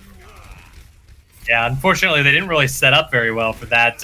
Basically, once they lost their Widowmaker, they were on the back foot the entire time. So even though they got the Reds there, it wasn't exactly an even 6v6. Got to make sure you coordinate and ingress at the same time. Otherwise, you're going to end up with this situation where now the defense has more ults than you did. Before, it wasn't that way. Definitely could have done something about this. Yeah, we're going to be seeing our first EMP of the match today. And wow, how about Quad Core here? Looked like Yunte was going to be taken out there, but Quad Core keeping him alive, and that's going to be paying off in dividends. Yunte getting 2 kills there, but Tuna Man trying to get a little bit of value. It's not going to be enough to stop Yunte and Abadio. The EMP and Doomfist combo was just too much to handle. Yeah, EMP actually taking out Frey's sound barrier completely used afterwards. So it did double duty there in addition to its normal hacky also. So great timing on his part there too. If it was on purpose, double great timing. But I think he was going in for that regardless. Watching Quadcore keep his team up is incredible. He is at like 70 or 80% accuracy, if I had to guess. He's doing a great job trying to enable his team. It might not be enough, though. Holy is going to get that kill onto the enemy Lucio. So Conrad taken out of the fight. He did have sound barrier, but look at this. Once again, the Highlanders cannot be stopped. Once they get their feet underneath of them, there is no way to push back the Highlanders. They're an incredibly intelligent team. They saw that Langston Hammond switching their comp up, and then they were really unstoppable past that point. This is that's why you don't play Hammond, right? It's mainly because he has that hard counter there in the Orisa Hog, and the of course the Sombra. I mean, you put all those heroes together and you can counter any hero, but Hammond, yeah, he takes a big dive there. But I'm surprised they didn't switch over to more Goatsy kind of comp, because again, the reason you don't see Orisa Hog is that the Goats comp especially is a pretty hard counter to it. You can just push right into that Orisa and not give her any chance to run away. She has no real hard mobility and not enough damage, and at least not as much as Reinhardt. So I think they need to make a little bit of a composition swap there as well. Now, though, we're going to switch to this map. We do see the Mei here. Again, this is going to be pretty interesting. Mei was pretty effective previously. Yeah, Tuna Man just needs to lock off one of the tanks and try to get the kill. It looks like Cake is going to be taken out here, but he does get saved by his support staff, Quadcore and Conrad, just keeping their tank alive. So now we've got all the damage coming in, and Jescabar already 87% to his ultimate. Oh, Holy is going to be getting the first kill of the match, but he might be paying for it with his life. I mean, you already had control of the point. You didn't need to... You didn't need to push in there. And that's not what you want to see. Jescabar saw a huge shatter available, but he was able to block the shatter that came out from Cake. Cake paid for that with his life. Frey getting 2 kills onto the kill feed. Tuna Man following it up, and it looks like it is going to be a point swap, but an easy 15% was captured on the side of the Highlanders, just being in the right place at the right time. Both Earth Shatters used very, very early there, but Jescabar already 50% to another Earth Shatter. Yeah, I mean, they lost that point because they pushed into the Mei's zone when they already had point control. They just needed to sit on the... And Mei would have had no effect. Graviton Surge and the Beat are going to be coming out here. Tuna Man finally getting the first kill. It's going to be on quad kill. Here comes O'Holy with that Death Blossom. Does get 1 kill, and Yunte teaching him a lesson, but it might not be enough. This is going to be a full reset on the side of the Highlanders. They do have plenty of time to take the next fight, but you know, not too much was invested on the side of Blank Space. Very, very smart there. They have 2 more ultimates coming online. Yoshi coming up with that nano boost. Absolutely, and they made a smart play, realizing that they were coming around that upper side there. This is a map where you can really hold that early choke here. But there are 2 entrances, so but they read it. Langston got that grab. And now another grab coming out with a wall, blocking off the damage. There we go. Man, stopping all the damage on the side of the Highlanders, but Cake is able to come in there. The hammer down does get stopped. The hammer down coming back on the other side. It's Cake with that Lucio sound barrier. Nobody is dying. The nano boost does come in for Jescabar. It's Yoshi finally getting taken out here, and that might be all she wrote for Blank Space. Yoshi was doing so much work to keep his team alive. Yeah, Blank Space here. Definitely did not get to capitalize on their Mei wall because they had to use it as a defensive tool. And after that, Mei becomes a little bit harder to get a lot of value out of on this point. So even though I'd say they had the upper hand for a lot of that early fight, it just slowly turned the way of the Goats comp. Eventually, Goats going to wear down your Mei composition there. Not enough damage there to really push through it.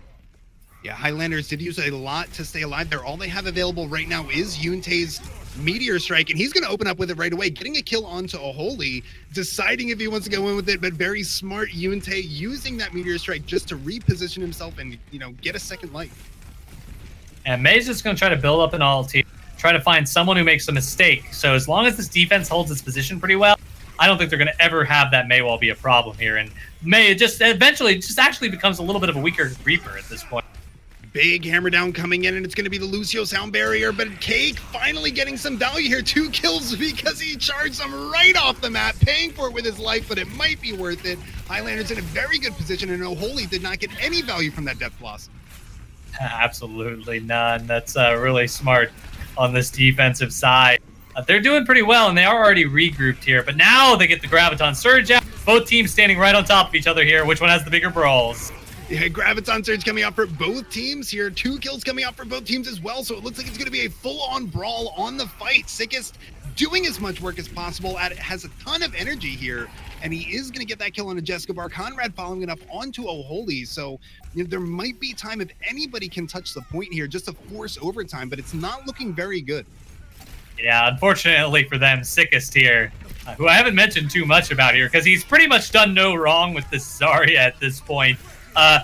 Honestly, just getting a great amount of charge there, and his tracking is just really on point. So that amount of DPS, it's really hard to break through. That's going to lock it up there for the Highlanders. Yeah, the Highlanders looking incredible here on the King of the Hill maps. And let's take a look at Langston. Now, I think we know what it is with those mines. Yeah, he was just hanging out up there. And no, unfortunately, you're not allowed to see it. Check the VOD on Horizon Overwatch Twitch. You can check that out next time. But yeah, using that Hammond in the position, it was just really smart. But of course, we saw what ended up happening at the end. So Highlanders very confident when it comes to these King of the Hill maps.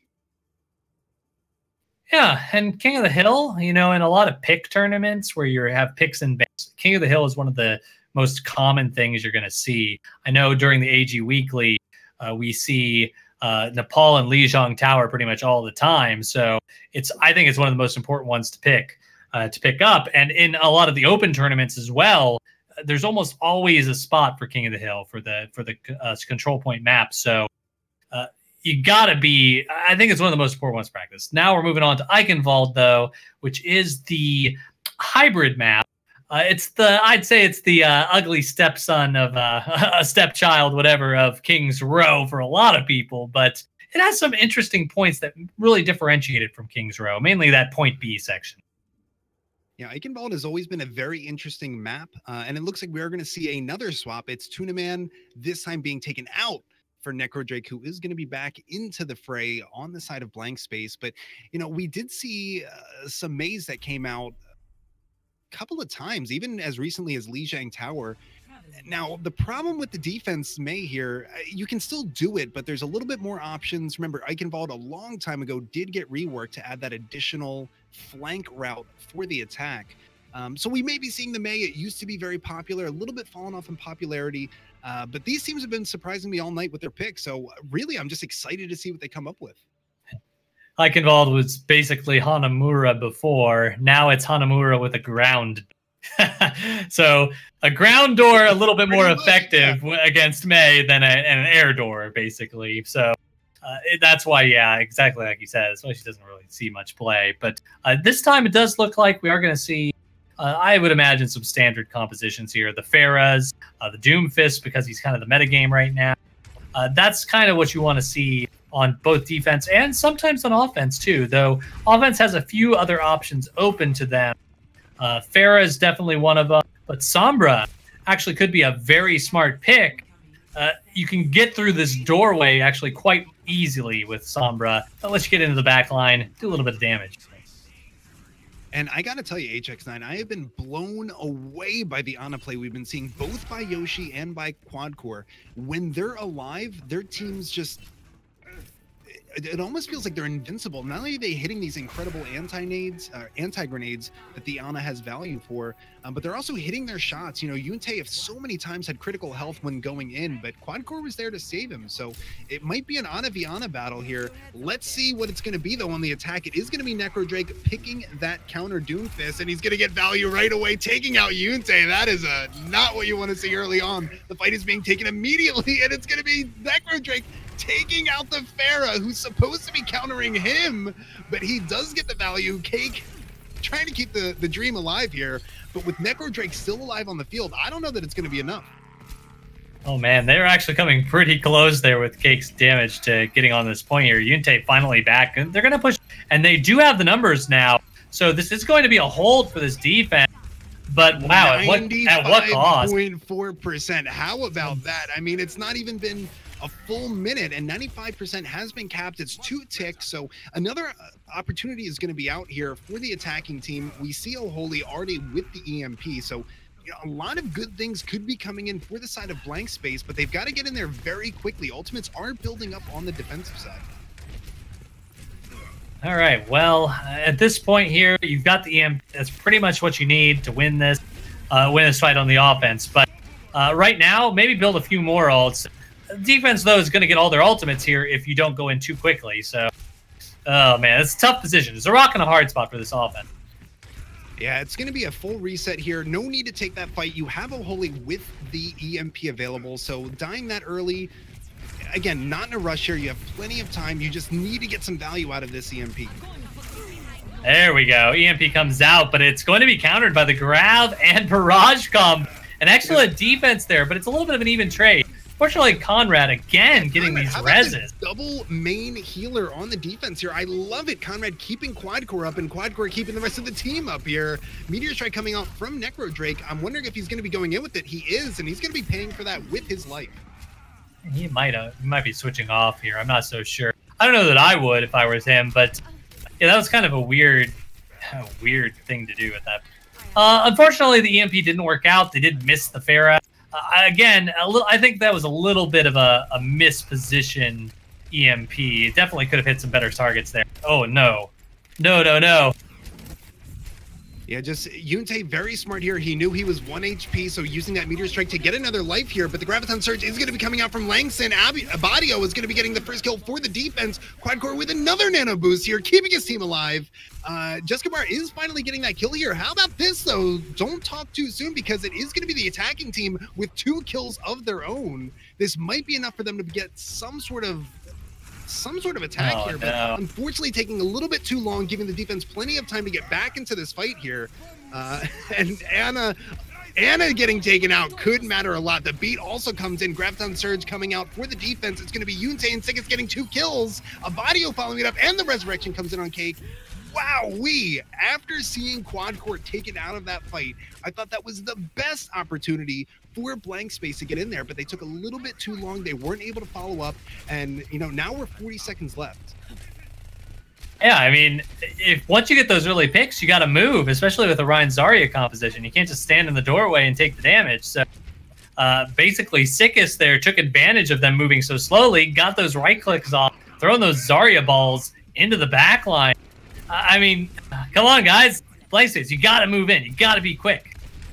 All right, but watch out for Yoshi here. Yoshi and Necro Drake also coming in. And how about Abadio stopping the fight before it even begins with the 3K is Abadio. Call this man butter, because he is on a roll. That's going to be it. All she wrote, and the Highlanders looking like they were getting bullied very early on with the quick 95% capture by Blank Space. They could not get anything more than that for Blank Space, and they are completely stalled out on the point A.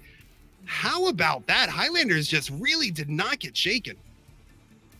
Yeah, it feels like they just lost momentum after that 96%. Obviously they did, but it feels like they mentally lost momentum there. Like they felt a little bit defeated because their pushes were just a little bit half-hearted after that. So again, just grouping up, doing well as a big unit is probably where I'd aim for. Maybe play some kind of easier composition. Do a goats comp just to get your team back in there. But oh man, again, how many EMPs did they even have that time? I think only 2. So that might be another thing they want to use. I think that was more just the Highlanders were so strong on the defense, and the EMP would have been absolutely huge, but unfortunately, maybe about a quarter second before that EMP went off, the Graviton Surge came out. And, had that Graviton Surge not been there for the defense, the EMP might have gotten a whole heck of a lot more value. I think really it's just, Blank Space, they had the right idea. They were making some pretty good plays, and obviously we saw them have some pretty decent success early on with Necro. It's just the Highlanders defense would not be stopped. Every single time you thought you had your foothold, they just came back. Having that Resurrection available, picking up, your Ana every time she was taken out, there was really nothing they could do to break through that defense. Well, in that case, let's make sure we always run that defensive comp. If there's nothing they can do, it's a foregone conclusion. So hopefully it's not as much a foregone conclusion for them this time around. And there is something that's better here to hold this defense than they were doing on the offense. The Abadio, though, they're actually going to go ahead and run the Symmetra composition. This is the port to the side composition, which typically gets you to that point faster. But where's that teleport actually going? Oh, up to the top. Yeah, Kate getting very early value there. Langston went all in on the defensive Hammond, but taken out very quickly He will be able to get back into the fight fast, but look at this, not wasting any time is the Highlanders. They're going to be going straight on to point here. Yeah, there's the teleporter there. They're going to flip around. It's going to get a little bit confusing. Teleporter, this is kind of what Blizzard, I think, was intending for people to use with it, to make these choke points a little bit easier for teams to get through. And it worked a little bit here, but they didn't actually need to use the teleporter so much. They pretty much just got the pick really early on with. Well, the teleporter being there enables you to get back out if you think that things are going wrong, but it doesn't look like anything went wrong there. Very smart play coming out on the attacking team. They are going to be able to cap it, so it's going to be the side of the Highlanders getting a little bit farther than their counterparts could on the first fight. We are going into the streets phase with a ton of time on the clock, 5 minutes and 10 seconds to make it through streets. Yeah, 10 seconds is very interesting here. Oh, eat it. Oh, there it goes. Not what you want to see. Yep. Gravaton Surge did come out by Sickest, but Langston was there using the defense matrix, completely nullifying it. The kill is going to be coming in. Yute able to get 1 kill with that Symmetra turret. But now, even though they lost that Graviton Surge, Langston made the big play. It didn't matter at the end of the day. Still coming through the streets phase very, very confidently is going to be the Highlanders. And it seems like they don't want to switch off the Symmetra. It's been working out for them so far. And, it's going to be easy access to the high ground. Yeah, that's true. I'm not sure they're going to need too much high ground at this point. But the bigger thing is that wall. I mean, Ana can't heal through that wall. And that was a pretty big factor there. They dived through the wall, but didn't take all their team with them. Hammer down coming out for the side of Cake, and that is a huge one. Nobody's able to stay alive. This is so much progress being made by Highlanders. They're pushing the cart the entire time they're winning these fights. 4 minutes left. It is going to be Necro Drake getting a kill on the way out, but Highlanders looking very, very confident here. And is that going to be Cake? Yes, Cake does get taken out. So that's Necro Drake with 2 kills here. This might give his team enough time to get back into the fight and maybe try to take a kill. And look at this, another environmental kill, this time by Frey onto Conrad.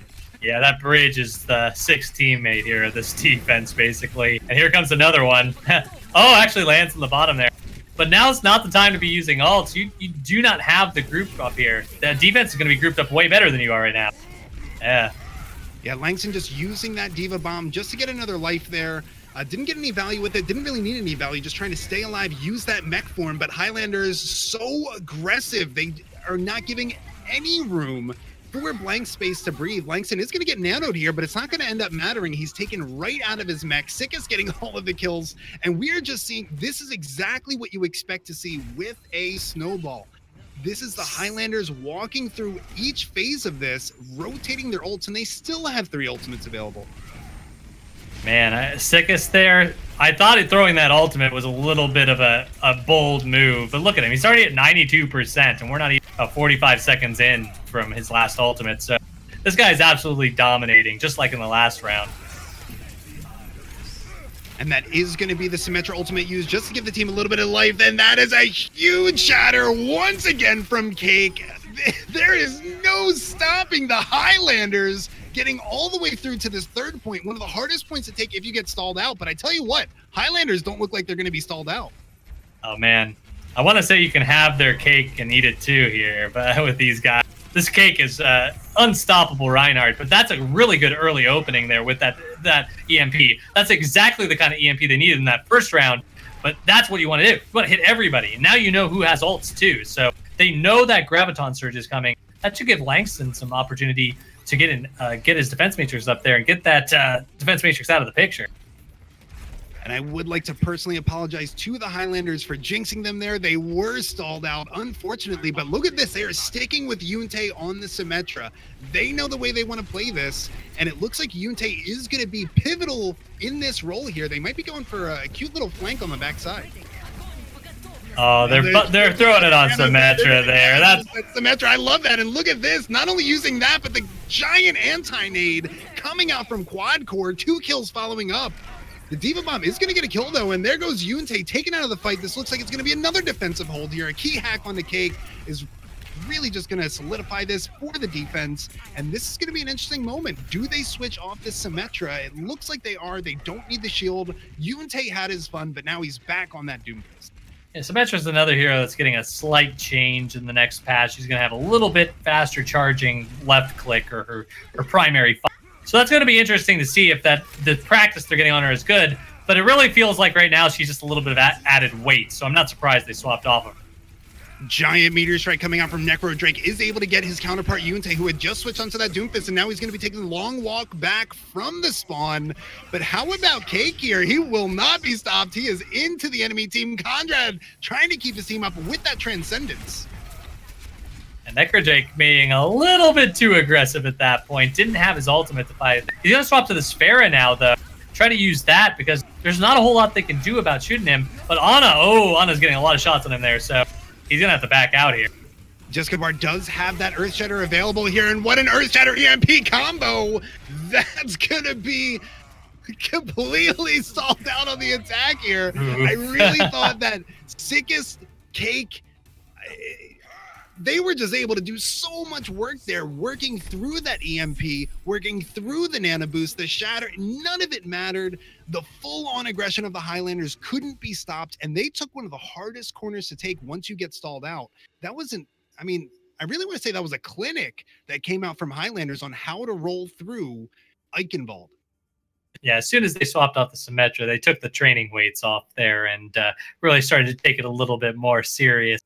That's the point when they actually were able to continue and push through. Again, the Highlanders, I think their tanks are definitely their highest point there, their strongest part of their roster at the moment. Cake and Sickest there are doing absolutely phenomenal amounts of damage, let alone the defensive capabilities that they provide as tanks. So right now, if I was blank space, I'd be thinking, how am I going to shut down Cake's Earth Shatters that are just absolutely destroying me? How am I going to shut down Sickest from having 100 charge practically the entire fight from beginning to end? Those are the things they got to answer. Right now, on Route 66, you know, that they may not end up seeing Ryan Zarya if they can hold it on point A and B. Well, HX9, I mean, how about Langston on the side of blank space? You know, we saw him on the Zarya getting some incredible Graviton surges. Then, of course, we saw him on Eichenwald on that Diva doing a ton of work, eating the enemy team's Grav. You know, the tank line that's coming out from blank space, we really shouldn't be sleeping on these guys. They have been just tons of value for their team. Just unfortunately, the follow-up hasn't been there. Yeah, definitely hasn't. And, you know, oh boy.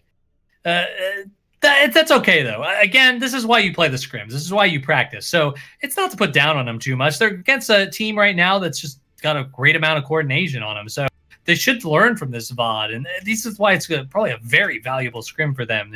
You know, I often say that in scrims, the team that has the lower score, as long as it's not a complete shutout, as long as you're taking rounds, not even matches, as long as you're taking rounds, you might be learning a lot more than the team that's just absolutely, you know, winning with some amazing coordination. So remember, sometimes the real winner, just like in an argument sometimes, the real winner is the person that learns something in scrims.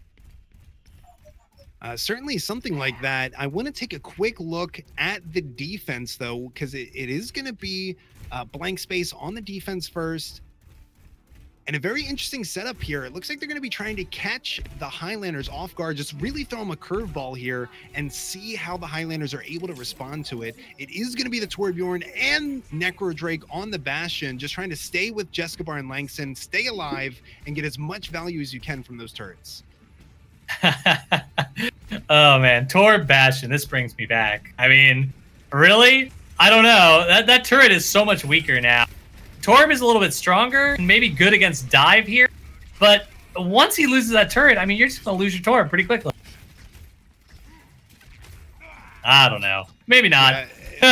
Maybe not, because look at this Yoshi. I mean, Cake jumped in, took a ton of damage from everybody who was on the high ground, and finally taken out by Yoshi. But Yunte gonna be taking out Langston. That is a huge deal here. And this is very interesting. Sickest is going to be on that Hammond, but he's having to play very, very passive. The moment he gets in, he needs to get right back out again so he doesn't die to Necro Drake. But Abadio can just get all of these kills from distance, and it looks like he's going to get that kill onto the enemy team's Zenyatta. Frey now switching onto the Lucio just to get back a little bit faster. Yeah, I'm not convinced this is the new metagame here. It's a house of cards that's very easy to topple. there's not really a lot of line of sight for your turret to really do much. There's not really a lot of line of sight for your Bastion. Oh boy, I would take this one into ladder, but I'm not so I'd take this comp into scrims. Well, Holy was able to get that Molten Core available on the Torbjorn, but unfortunately not getting a lot of value. Let's see if we see any switches coming out here. We're going into phase 2. There is going to be a lot of high ground, and, you know, Abadio pretty much being free, completely uncontested, so he can really go wherever he wants, and he's able to get these great angles. Now he's got sights on the enemy team, so, you know, Highlanders going into this next section, they know where the entire enemy team is, and that's going to do them well with Yunte and this Dragon Blade. Let's think about this Molten Core for a second, or the Molten Floor, really, as I like to call it. Where is he going to put that to actually do anything to this team? I mean, maybe jumping on top of your Bastion so he has a little bit of defense against the tanks. I just don't see it working out. And yeah, still sticking with it though. Abadio getting free pot shots onto Necro Drake there. So finally taken out is the Bastion. Cake just in the back line was a nano boosted ulted Winston, which maybe isn't the most value, but, you know, honestly, Quadcore just using that nano boost in that moment to keep Cake alive, and it did work out well. The attack is still coming in from the Highlanders, and it is going to be Yunte putting the exclamation point at the end of this fight with that blade, just completely into the third section here, and just not allowing anybody on the side of blank space to get some sort of purchase or feeling of the contest. Stop. But how about this? It is 2 minutes, and it's going to be Necro Drake, and he gets slapped. What an amazing sleep coming out there from Quadcore. That is not going to be your day, Necro Drake, but he does get the kill coming back out. 1 second left off that sleep, and he does get the revenge on the Quad. Yeah. Oh, man. Revenge is a dish best served with rockets, I'd say, in Overwatch. Definitely a great hold there. The Molten Floor actually surprisingly effective there. It actually kept Abadio out of the fight there early on. And yeah, he definitely had the hot feet for a little bit there. It's almost like he didn't know what Molten Floor was. Yeah, Sick is getting a lot of value from that pile driver and the mine combo that, you know, of course, Hammond has. And Sick has been playing very, very interestingly here. You know, he saw Necro Drake on the Bastion, so he's been playing this kind of passive drive-by shooting style fight. So he hasn't been building his mines very fast, but obviously we saw him get a ton of value there, and now he's already 40% to his next ultimate. Yeah, the combo, remember the combo out there, folks, is mines first, then pile driver, so they're stuck in them and don't have time to run away from them after they get out of the pile. I mean, you can do it both ways, but in any case, the combination there worked very well. Now this defense, they're switching over to this more ground and poundy kind of composition. They're off of the Bastion. Time to take things a little more seriously, I think. Blank space in a pretty good position here, but the Quad Core is going to be using his Nano, and the Meteor Strike is going to be comboed in as well. Necro Drake getting the first kill. It's going to be onto Abadio, no longer freeing the backline to get all those kills, but the front line is just crumbling under the aggression of the Highlanders. You know, losing your Widow, yes, that does matter a lot, but the rest of the team just walked into blank space. There was nobody there to stop them, and it looks like this might be 3 minutes left with this final point capture. Oh yeah, the bubble there though from Langston kept Yoshi up there. I mean, there was some good counters to that. They just don't have the damage pushed back in to counter the whole thing. Yeah, very familiar sight here. Kills going in the way of the Highlanders on the attack here. Holy trying to get some work done. He does get a kill onto Abadio. So it looks like there's a little bit life left on the defense, and they do have the respawn advantage. 3.44 meters left for the final cap, but it might not be happening. The kills aren't coming in fast enough, and the respawns are coming in very quickly. Yeah, I think it's time to back out here, Sickus. Take your charge with you, but... oh, man, he does actually make it out, and this is where they need to connect on that defense. Sickus has survived so many times where he just ends up with 100 energy. But starting out with that early Widow pick, that's going to give him a little bit of flexibility here. That nano boosted Zarya at 100 energy is absolutely terrifying. Sickus unable to get through all of the health that was available for blank space. They had so much HP with, you know, Yoshi hitting that nade, getting the heals off. You, of course, have Frey, who had just used the Brigitte ultimate. So a ton of damage, but it wasn't enough. And not this time. But again, Abadio here is actually getting the getting his... oh, there he goes. Okay, now he's starting to get those picks. That's what I was going to say. If he doesn't start opening with these picks, he might want to switch off and get to a place where he can get a better angle. It's like he's listening to me here. How about 3 to open up that play? Opening up with 3 headshots is Abadio, and Jescabar with Necro Drake are going to be trying to keep the fight alive. And how about this? The Graviton Surge does come in here on the side of Langston, but it looks like it's not really going to matter. All of the kills were going in the way you really had to use it at that point, but it is going to be stalled out one more time, 0.8 meters, and Necro Drake is going to take out Abadio in the back line, but not before he did a ton of damage. Wow, that grab almost gave him time to get back there. That was a very good positioning. Really close. Yeah, the positioning of that grab is just so important to note because it kept them off the payload. If you grab them on the payload there, they just win. They just walk it in. But you grab them off the payload, gives your team a chance to regroup. Best use of Graviton possible there. So that's a good job on the defense. I hope that their offense, that they incorporate something a little bit as cheeky. I mean, they were having a little trouble with the Bastion there on the offense. Not too much. Maybe put it on the offense here too. And, you know, watching Quadcore break Necro's heart like that was definitely very, very fun to watch as a support main. But at the end of the day, Necro Drake did do a decent amount of work on the Bastion, of course, switching out. So it doesn't look like we're going to get a map reset. They are just going to play this through since the Highlanders were able to get all 3 points. So it looks like if we do get a chance to see Blank Space get all 3 points, we can just compare the times. We're not going to be playing this map again. Again, this is scrims, but, you know, it will be interesting to see if, you know, Blank Space is able to make it through. Who would have, you know, won if this was closer to a tournament setting? Yeah, this will be interesting. We can take note of the clock, of course. We can declare a winner, or we can let's just vote on one. Hey, I don't even care who gets the most points. I'll declare a winner just based on style points here. Come on, you know, that'll be fun. Style points, you know. The team that has the most interesting comp that doesn't get absolutely destroyed, that's the winner in. All right, very interesting here. It is going to be Jescabar coming out with that dive tank, but he's got Langston and a couple of slow healers that he's going to have to respond to if they're getting taken out. So interesting composition coming up from Blank Space here. I'm very curious to see how they plan to use it, but it's going to be Yunte just completely nullifying Necro Drake very early on.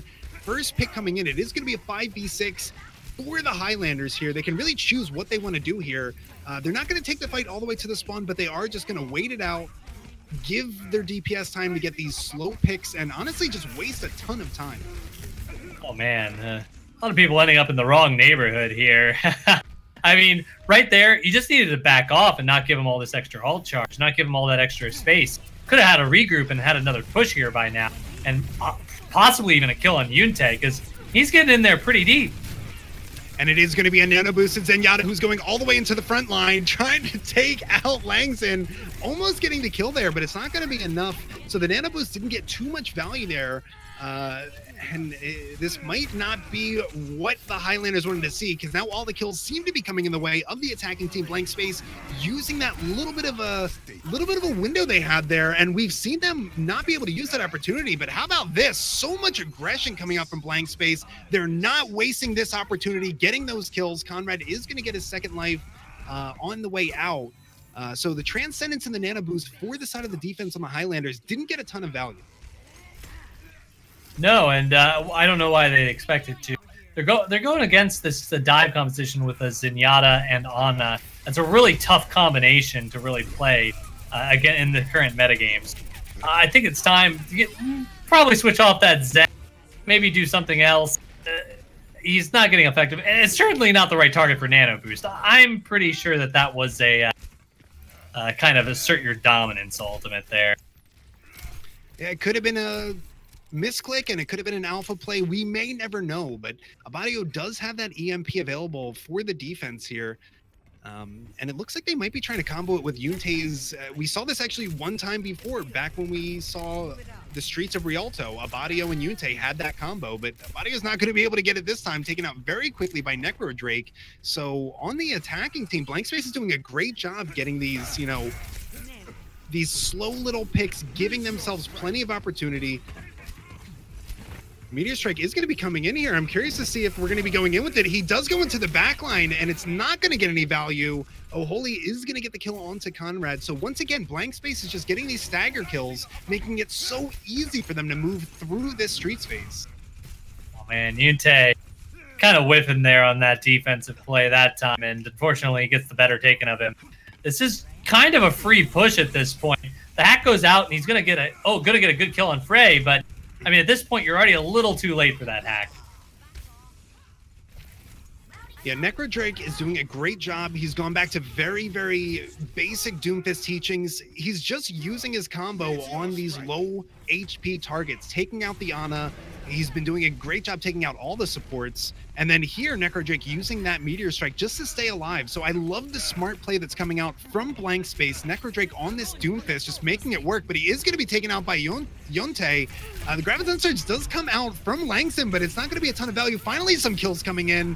Transcendence is going to be invested here, so Frey definitely wants to make sure his team wins this fight. 1.14 meters. It is still being contested. Yeah, I thought that Diva Bomb might be able to get a little bit of value, maybe get a lucky couple of picks, but you know, even if you were to get those picks, Holy is just in the high ground, taking those headshots. So how about this? 3 minutes and 55 seconds available for this final attack push. So they're a little bit slower than the other side, but honestly, they've did a much better job on point. So they made up a lot of time there. That's basically a nod to Blank Space. It feels like they're learning a little bit as this scrim goes on here, and they're getting a lot better at coordinating these ultimates. Yeah, Langston taken out very early in that fight by his counterpart Sickis, and it's going to be Conrad following it up as well. Necro Drake is getting, unfortunately, bullied by Yunte. This Tracer play by Yunte is so strong. He's forcing Blank Space's team to turn behind them. I mean, Necro Drake has been doing such a great job getting so much value, but Yunte is just baiting him back and not letting him play the game. Yeah, Tracer is, I mean, this is what she's made for right now. She's made for playing against comps like where they just don't have that mobility to catch her down. They don't have the hit scan to really take her out from range. They don't have the Widowmaker to flick and kill her in one hit. And it's just a really valuable pick right now. Escobar is going to be getting that nano boost, and once again, a giant sleep comes out by Quad Core. The nano boosted Winston not allowed to participate into the fight. Sick is trying to get as much value as he can here using that Graviton Surge. Yunte does get the first kill, and it's looking like plenty of ultimates are coming out for the side of the defense here. They really want to hold it. Escobar back into the fight here, just trying to bully the enemy team, but the Tesla Cannon's not doing enough damage. Another Graviton Surge, this time coming out by Langston. Kills being traded back and forth, no clear winner. And with these back and forth fights, it's the defense that's heavily favored. Oh man, this Discord orb on the offense is doing a lot of work. You might not be seeing it too well on stream right now. It's really just hitting the targets that are diving into the backline. And this offense, they're turning and taking care of it. Unfortunately, they're just not making any progress when there aren't people diving in on their backline. So they've got to add a little bit more of that. And Oh Holy, he's going to start adding that right now. Very difficult to get in with this core, but Necro Drake and Oh Holy are going to get at some openings here. Conrad taken out of the fight. Necro Drake is going to pay for it with his life, but you don't have the Zenyatta. He is not building his Transcendence here.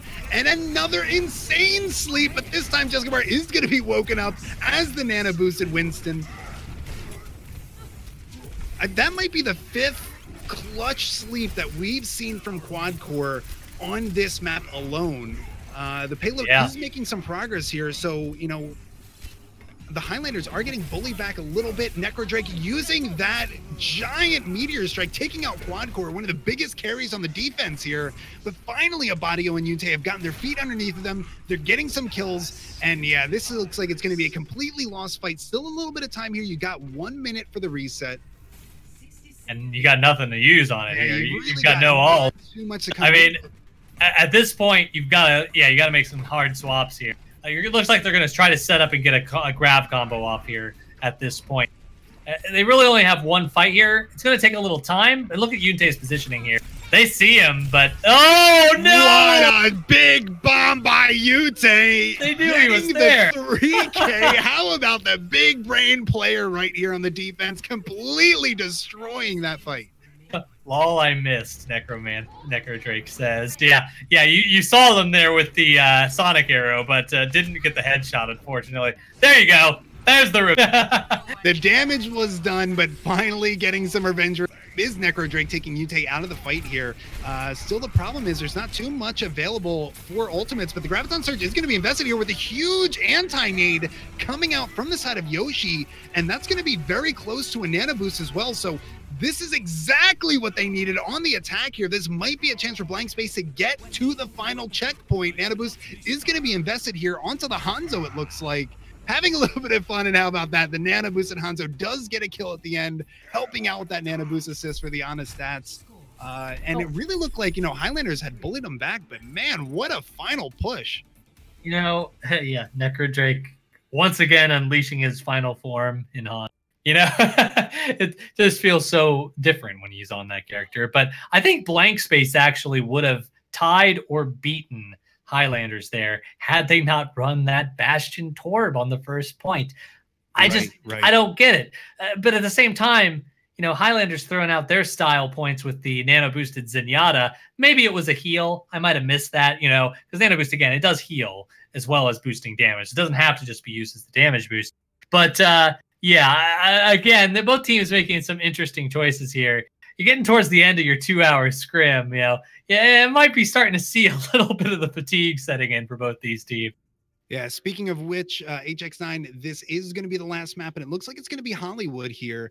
And for everybody watching at home, remember, you are watching Horizon Overwatch. This is our scrim night. We do these all the time, and, this is typically the level of play that you see. We almost always have these Grandmaster 4.1, 4.2, 4.3K plus teams battling it out, practicing. I know at least one of these teams are getting ready for open division. I mean, these guys are really, really trying to duke it out. So if you like what you see, if you want to see more content like this, don't forget to follow us. You're going to get notified when we do go live. And if you really like what you're seeing, you want to support the cast and you want to support things like our Horizon Community Cup, which we just had. It's our tournament with, I think it was a $450 prize pool in our last one.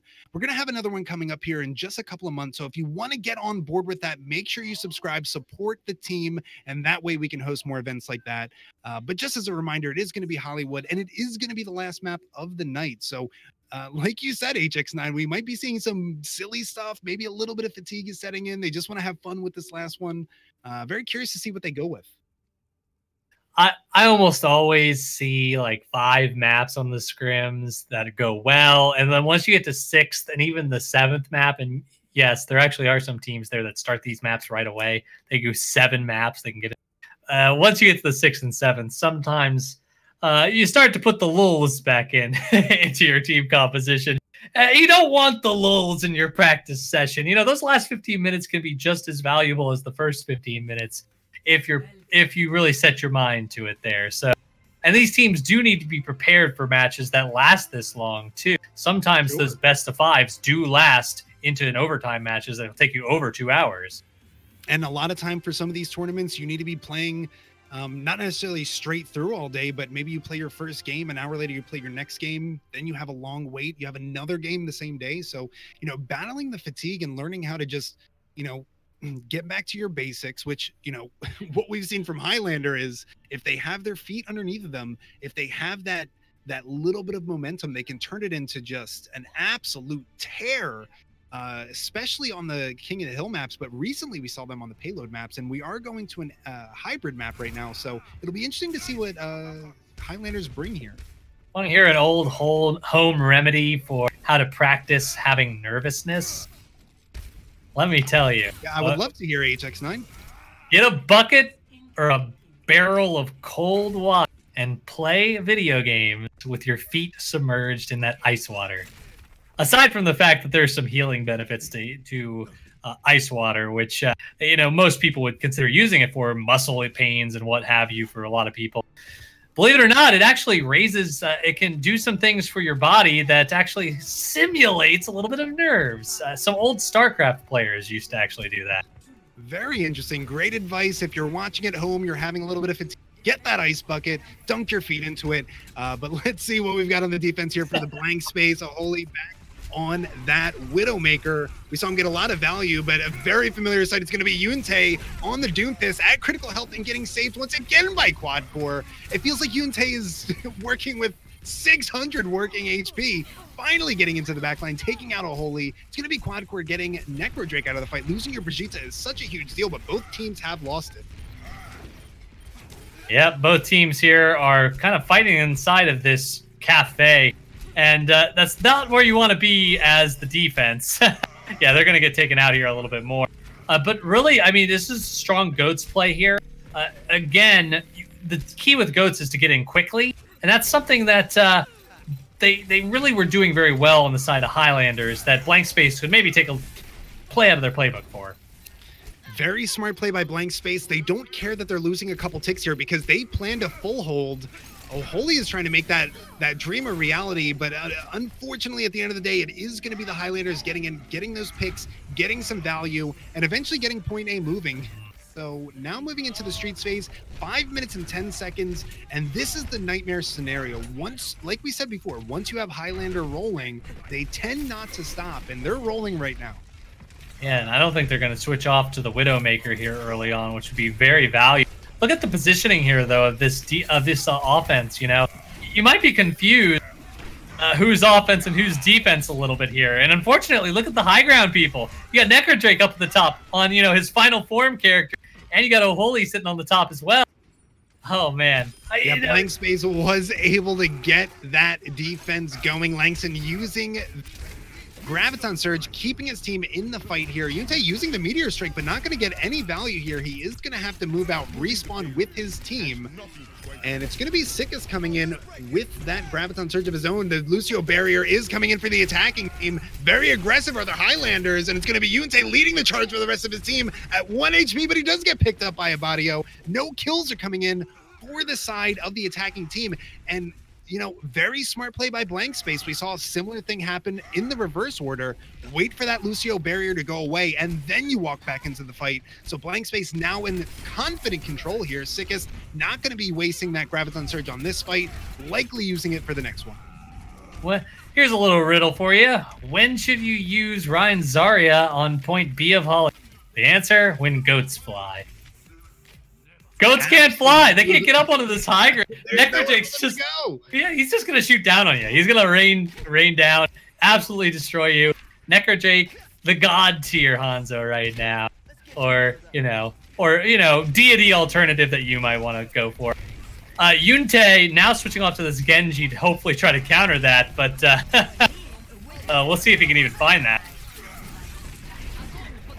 It looks like Frey might got a little baited. He saw Yuntei go for the kill, but he did want to keep his team alive. So actually very smart Lucio Barrier at the end of the day. And now the Nano Boost is going to be used alongside of this giant Graviton Surge with the anti-grenade. Yoshi has been comboing all day with Langston and is working out beautifully for Blank Space. They did invest a lot into that fight there, so it's going to be up to Necro Drake to try to stall out this next fight. And Descabar had a little bit of airtime there on the hammer down, so much so that Abadio's cooldown for Shield Bash came back up in the mid. He was able to bash him in midair. It's like a slow motion on that one. Would have been a very interesting trick there.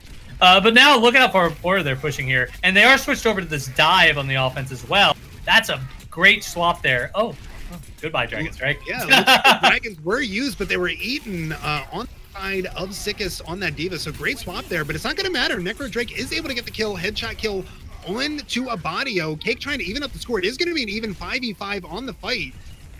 Necro Drake's left click arrows are his ultimate, so he doesn't really need the Q button. Yeah, finally getting back into the theme that we've seen all night. Highlanders on the... So they do get a chance to break through this defense. A ton of time was wasted. About 4 minutes almost were wasted there. And oh no, Holy tried to get that shot down range, but Yuntei with a mile-long deflect, getting the headshot onto a Holy, making him pay for taking that shot right there. So ton of ultimates available for the attacking team, but look at Frey, not wrong to be scared by Yuntei. Yeah, he went in the wrong door there. He definitely didn't want to be there, but Langston's left to be alone. The defense is kind of getting pushed out here. Like, they had a great defense. They had a great opportunity there, but they just couldn't get out the door. Yeah, you know, having your Winston using that ultimate, stopping anybody from pushing in. Very smart play there. So it is going to be a free point capture. And Blank Space is just getting picked off here, but it looks like Frey is going to make it out with his life. So a little bit of room to breathe, a little bit of time for Blank Space to get back into this fight. And Aholy is not going to be showing up by Yunte, getting that shot, not deflected this time, getting the kill. So this is going to be a very good opportunity for Blank Space to walk in and try to stop this cart. Got to make sure that they give line of sight to their other players. They do have 3 snipers right now, so playing in the long hallways to their advantage. Frey with a massive Lucio beat, saving his Ana from the nano boosted Genji blade. But at the end of the day, it's not going to matter. Too much damage to be able to mitigate with 1 Lucio barrier. And it looks like we might be getting very close to the end here. So great job by the Highlanders, pushing in incredibly aggressively here on the back of Abadio, who's been getting headshot after headshot. I don't think anybody's going to be able to touch. They are not. So, and what a shame Necro Drake was able to get 2 kills with that dragon, but it was not soon enough. Nobody was able to touch. So that's going to be a pretty confident attacking round there. 1 minute and 49 seconds left on the clock for the Highlanders. And now it's up to Blank Space to come in with the attack of their own.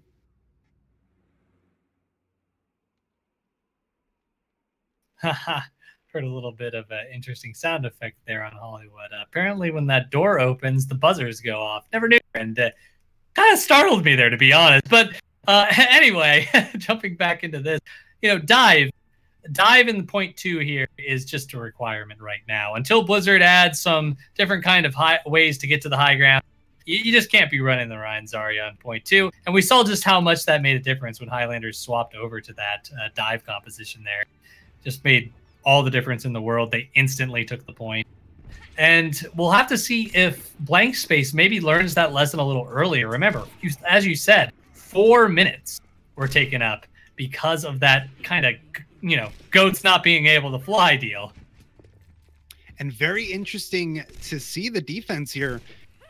We do have Torbjorn. Now, we did see Torbjorn before on the payload, or I'm sorry, on Route 66. Didn't really work out on top of Big Girls, but, you know, Torbjorn has been classically good holding point A of Hollywood. There's so many sneaky spots to put your turret. You can hold it on high ground. You can do the classic bush turret.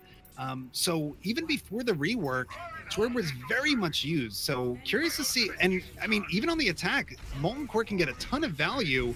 So it's going to be up to the Highlanders to try to prolong these fights.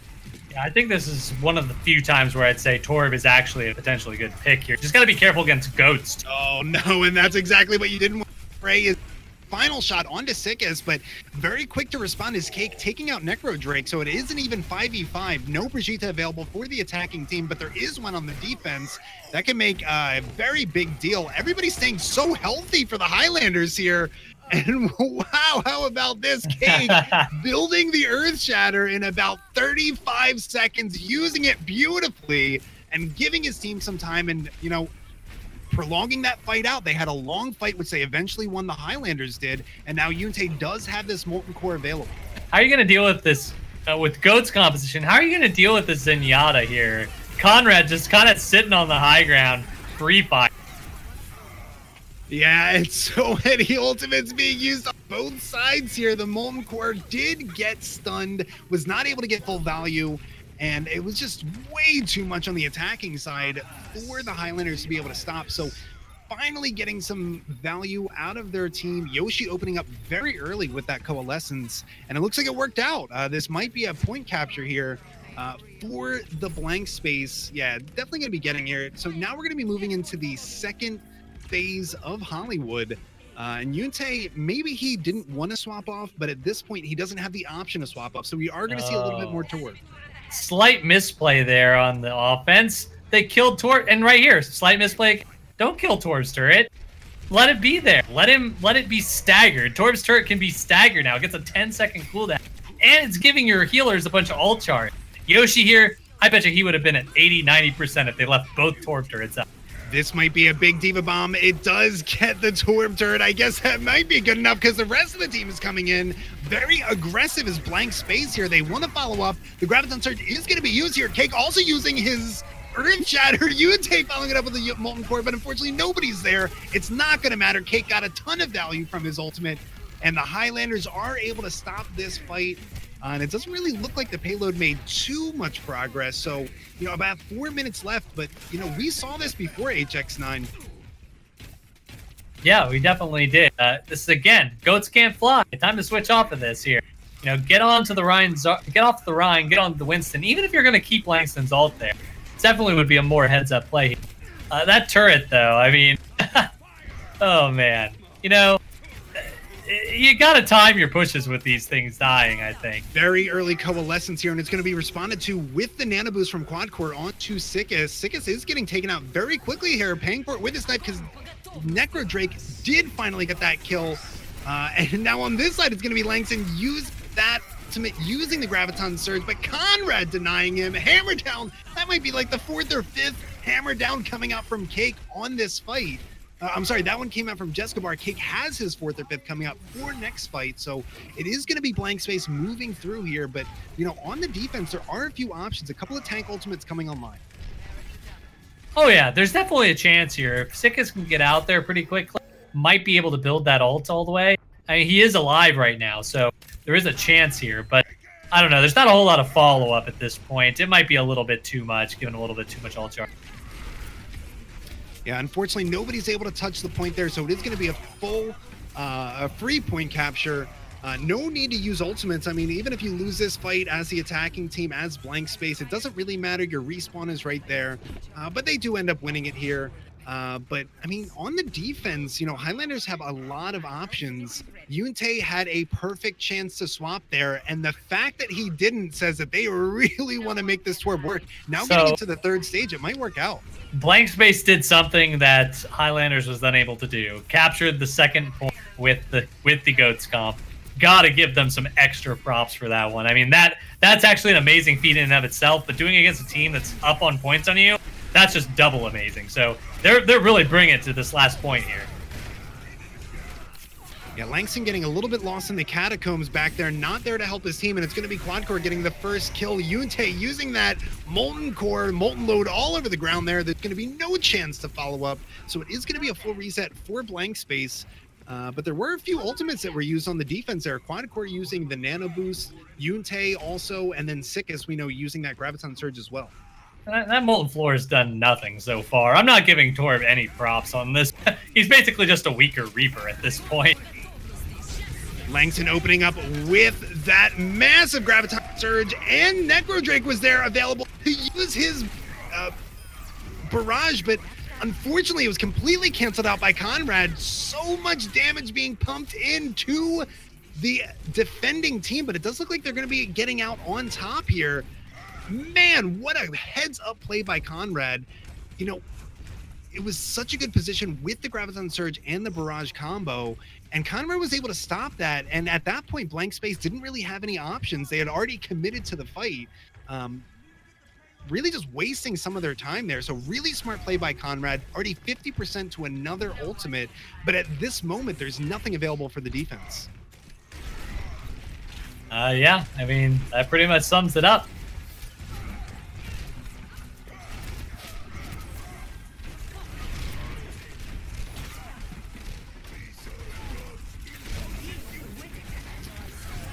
Nano Boost is going to be invested, and Sickis is going to get the first kill onto Langston. Cake following it up. So how about that? Both of the tanks getting kills onto their counterparts. And it's going to be another stalled out fight here, HX9. So about a minute 30 left. Yoshi does have the Nano Boost available. How do you think they're going to be approaching this next fight? Well, I think at this point, they have Langston coming up on that ground. That's just what they got to focus on. Build it well. Oh, that helps too, getting quick on the Widow. But just give him time to build it up before you get a little too aggressive and push into a place where you might have a disadvantage here. Giant Earth Shatter coming out from Jescabar, but it's going to be Conrad once again with the huge Transcendence, saving his team, and then Lucio B comes in for the side of Blank Space. Another Graviton Surge the entire time. It's Blank Space getting the most damage in. Necro Drake using the blade. Oh, holy in the back line, getting those picks, the second pick of that fight here. We might get a final point capture. Yeah, Brigitte trying to make it work, but it's not going to be enough. The point is captured by Blank Space, but after a phenomenal defense coming out by Highlanders. And they should have gotten Langston there when the hammer down hit him there. Honestly, that was the big mistake on the defense, because they knew he had his ultimate. They knew he was available. He overextended. He got into the Earth Shatter. Reinhardt saved him, though. And that was the great thing about Blank Space there. Jessica Bar saves his Langston there, gets the counter charge out there on Cake, and just that won them the point right there. It did no damage. All it did was stun the other Reinhardt, and yet it was the best play for the final point on Hollywood there. Yeah, incredibly, just really smart play is what we saw. There were so many of these micro decisions that were happening that just enabled each team to get that advantage in the fight. And I got to call it out. Conrad with those 2 trances at the end there on the defense. I mean, he was putting in so much work as Zenyatta. I think he had built one of his transcendences in less than a minute. Again, so much work was done, but in the end, it didn't matter. And Blank Space was able to push the payload to the end. If I had to pick an MVP at this point, watching both of these teams just really duking it out, both teams looked phenomenal once they had, again, that incremental advantage that they were riding. If I had to pick my MVP of the match, it would probably be a toss-up between the two Anas. We saw Yoshi doing some incredible things. And then, of course, Quad hitting those sleeps